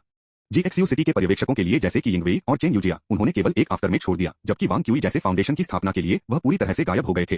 तितली समूह की फ्लैपिंग आवृत्ति में तेजी आई और उनके बीच घनी आध्यात्मिक ऊर्जा और भी मोटी हो गई। एक अनायास गठित रक्षात्मक गिरोह क्यूई उस शक्ति के रूप में उभरा जो कुछ भी नहीं से आया था। और फिर यह चेन फेंग की मुट्ठी से जमकर टकरा गया। चेन फेंग अपने आरोप के लिए त्वरण इकट्ठा करते हुए कुछ समय के लिए क्षेत्र के चारों ओर भाग गया। उनके हमले ने सबसे बुनियादी भौतिकी समीकरण एफएमआई का पालन किया और परिणामस्वरूप एक अविश्वसनीय प्रभाव पड़ा। रैन यिंगवेई को लगा जैसे वह एक औद्योगिक प्रेस में फंस गया था जिसका उपयोग विशेष सामग्री बनाने के लिए किया जाता था। एक अथक मशीन द्वारा क्रूरता से कुचल दिया जा रहा था। दूसरी ओर चेन फेंग ने महसूस किया कि जैसे उसका पंच एक दलदल पर उतरा है, उसका पंच लक्ष्य पर उतर रहा है, लेकिन बल पूरी तरह से विकसित हो गया। चेन फेंग ने पीछे हटने के लिए बल का लाभ उठाया, फिर दौड़ा, त्वरित किया और फिर से मुक्का मारा। बूम! यह पंच आखिरी से भी अधिक शक्तिशाली था। Boom boom boom boom boom boom. Fist बटरफ्लाइजेस मना के साथ मना टकराव लगातार जारी रहा। दोनों पक्षों से बिखरे हुए मन ने सुनामी जैसी आध्यात्मिक ऊर्जा की लहरों को मार दिया। एक हॉलिंग गेल ने किसी की आंखें खोलना असंभव बना दिया और सभी ने आने वाली ताकत को महसूस किया। कमजोर मन वाले लोग दृढ़ नहीं हो सकते थे, बार बार पीछे धकेल दिए जा रहे थे। दरार दरार। एक तामचीनी खट्टा शोर अचानक भड़क गया। प्रारंभ में रुक रुक कर यह अंतः पॉपिंग बीन्स की तरह फट गया। फिर सत्ता की निरंतर फटने की शुरुआत हुई और जमीन जैसे कि एक निर्माण दल द्वारा तबाह हो गया, मान्यता से परे बिखर गया। एल्डर जियो का चेहरा सदमे से पीला हो गया। यह है, अभ्यास क्षेत्र की जमीन उनकी अवशिष्ट तरंगों का सामना नहीं कर सकती है। लेकिन यह कैसे संभव है, यहाँ तक कि एक गोल्डन कोर पावर हाउस भी जमीन पर मुक्का मारने से इसे तोड़ने में सक्षम नहीं हो सकता है। लाइफ फ्लेम और डोई पावर से प्रभावित होकर लड़ाकों ने हर हड़ताल के साथ मैना के अपने पूर्ण रिजर्व को तोड़ दिया। प्रत्येक पंच के साथ खाली किए गए मैना को अगले पल में बलपूर्वक फिर से भर दिया गया था। चूंकि उन्होंने पूर्ण फोर्स स्ट्राइक को मानक हमलों के रूप में माना है, ये दोनों हालांकि केवल नींद की स्थापना पर कोर गठन के साथ समूल्य पर ताकत का प्रदर्शन किया। क्या यह वास्तव में एक भ्रम और एक जादू मास्टर के बीच एक लड़ाई है? यहाँ तक कि सबसे शुद्ध शरीर शोधन की खेती यह क्रूर नहीं होगा। पहली बार लड़खड़ाने के लिए यिंगवेई को चलाया गया था। प्रवाह नियंत्रण तंत्र को संभालना और कुछ भी नहीं से आध्यात्मिक ऊर्जा के निर्माण को नियंत्रित करना उनकी संज्ञानात्मक क्षमताओं पर बेहद कर था, और यहाँ तक कि याओ डिंग की उनकी दोहरी खेती भी शास्त्र की गणना नहीं कर सकती थी। जैसे जैसे उसका सिर दर्द होने लगा, उसकी यांत्रिक तितलियों की शक्ति अव्यवस्थित हो गई। चेन फेंग ने इस अवसर को याद नहीं किया, आगे कदम रखा और एक पंच लॉन्च किया। बूम! सफेद मैना के रूप में एक गड़गड़ाहट की आवाज जीवन की लौ के साथ टिंग की गई थी, तुरंत तितलियों के बीच अंतराल को भर दिया। चेन फेंग अब ताकत इकट्ठा करने के लिए पीछे हट गया, लेकिन तुरंत एक दूसरे पंच के साथ पीछा किया। बूम! तितली समूह की रक्षा खुली हुई थी। पहली बार चेन फेंग के साथ यिंगवेई ने आंखें बंद कर ली, जिनकी कटक की रणनीतिकार की उस सफेद लौ के साथ जल गई। उस पल में उसने अपने प्रतिद्वंद्वी की आंखों में पागलपन देखा और अपने भीतर पागलपन। उन्होंने पियरलेस सिलहूट को याद किया, आग को प्रज्वलित किया और क्रोध की आग ने उनकी छाती को भर दिया। मरना। कई लोगों के चकित गजों के तहत उन्होंने अपने सभी प्रवाह नियंत्रण तंत्रों को विस्फोट किया। एक बड़े पैमाने पर विस्फोट के साथ चेन फेंग को पीछे की ओर विस्फोट कर दिया गया था। उसके पस्त शरीर ने जमीन पर बिजली से ढहने से पहले 2 बार तेज धारदार चट्टानों को मार दिया था। यह सब आपको मिल गया है, रैन यिंगवेई बड़बड़ाया। वह भी विस्फोट के झटके से पीड़ित था, उसके होठों पर खून का एक मुंह था। वांग क्यूई और चेन यूजिया से आक्रोशपूर्ण चकाचौंध को देखते हुए उन्होंने सीधा किया और जोर से घोषणा की, यह सब खो। हाँ। उन्होंने अपने स्वयं के रैंकों कदम से कदम पर अपना रास्ता बनाया। जिस तरह से सभी ने उसे देखा वह बदल गया। वह अब वह प्रतिभा थी जिसने यांगशेन पैविलियन के शीर्ष कौतुक को हरा दिया था, यहाँ तक कि सु वेनहोंग ने उन्हें सम्मान की नजर के साथ माना। यह सब आपको मिल गया है। उस समय एक तेज हथियार उसकी पीठ के निचले हिस्से के खिलाफ दबाया गया। रैन यिंगवेई कांप गया और फिर घूम गया। कोई नाराजगी नहीं थी और चेन फेंग का शरीर कहीं नहीं देखा गया था। माया। चेन फेंग, उनका चेहरा सफेद लौ के साथ घुस गया, जो कि यिंगवेई के विचारों को बाधित करता है। उन्होंने दोहराया, यह सब आपको मिल गया है। अध्याय 362 समाप्त हुआ। यह अध्याय यहीं समाप्त होता है। इस कहानी का अगला भाग जल्द ही हमारे चैनल पर आएगा। अगर आप हमारी कहानियों को पसंद करते हैं तो द म्यूजिक वर्ल्ड को सब्सक्राइब करना न भूलें ताकि आप अगले भाग को मिस न करें। सुनने के लिए आपका बहुत बहुत धन्यवाद।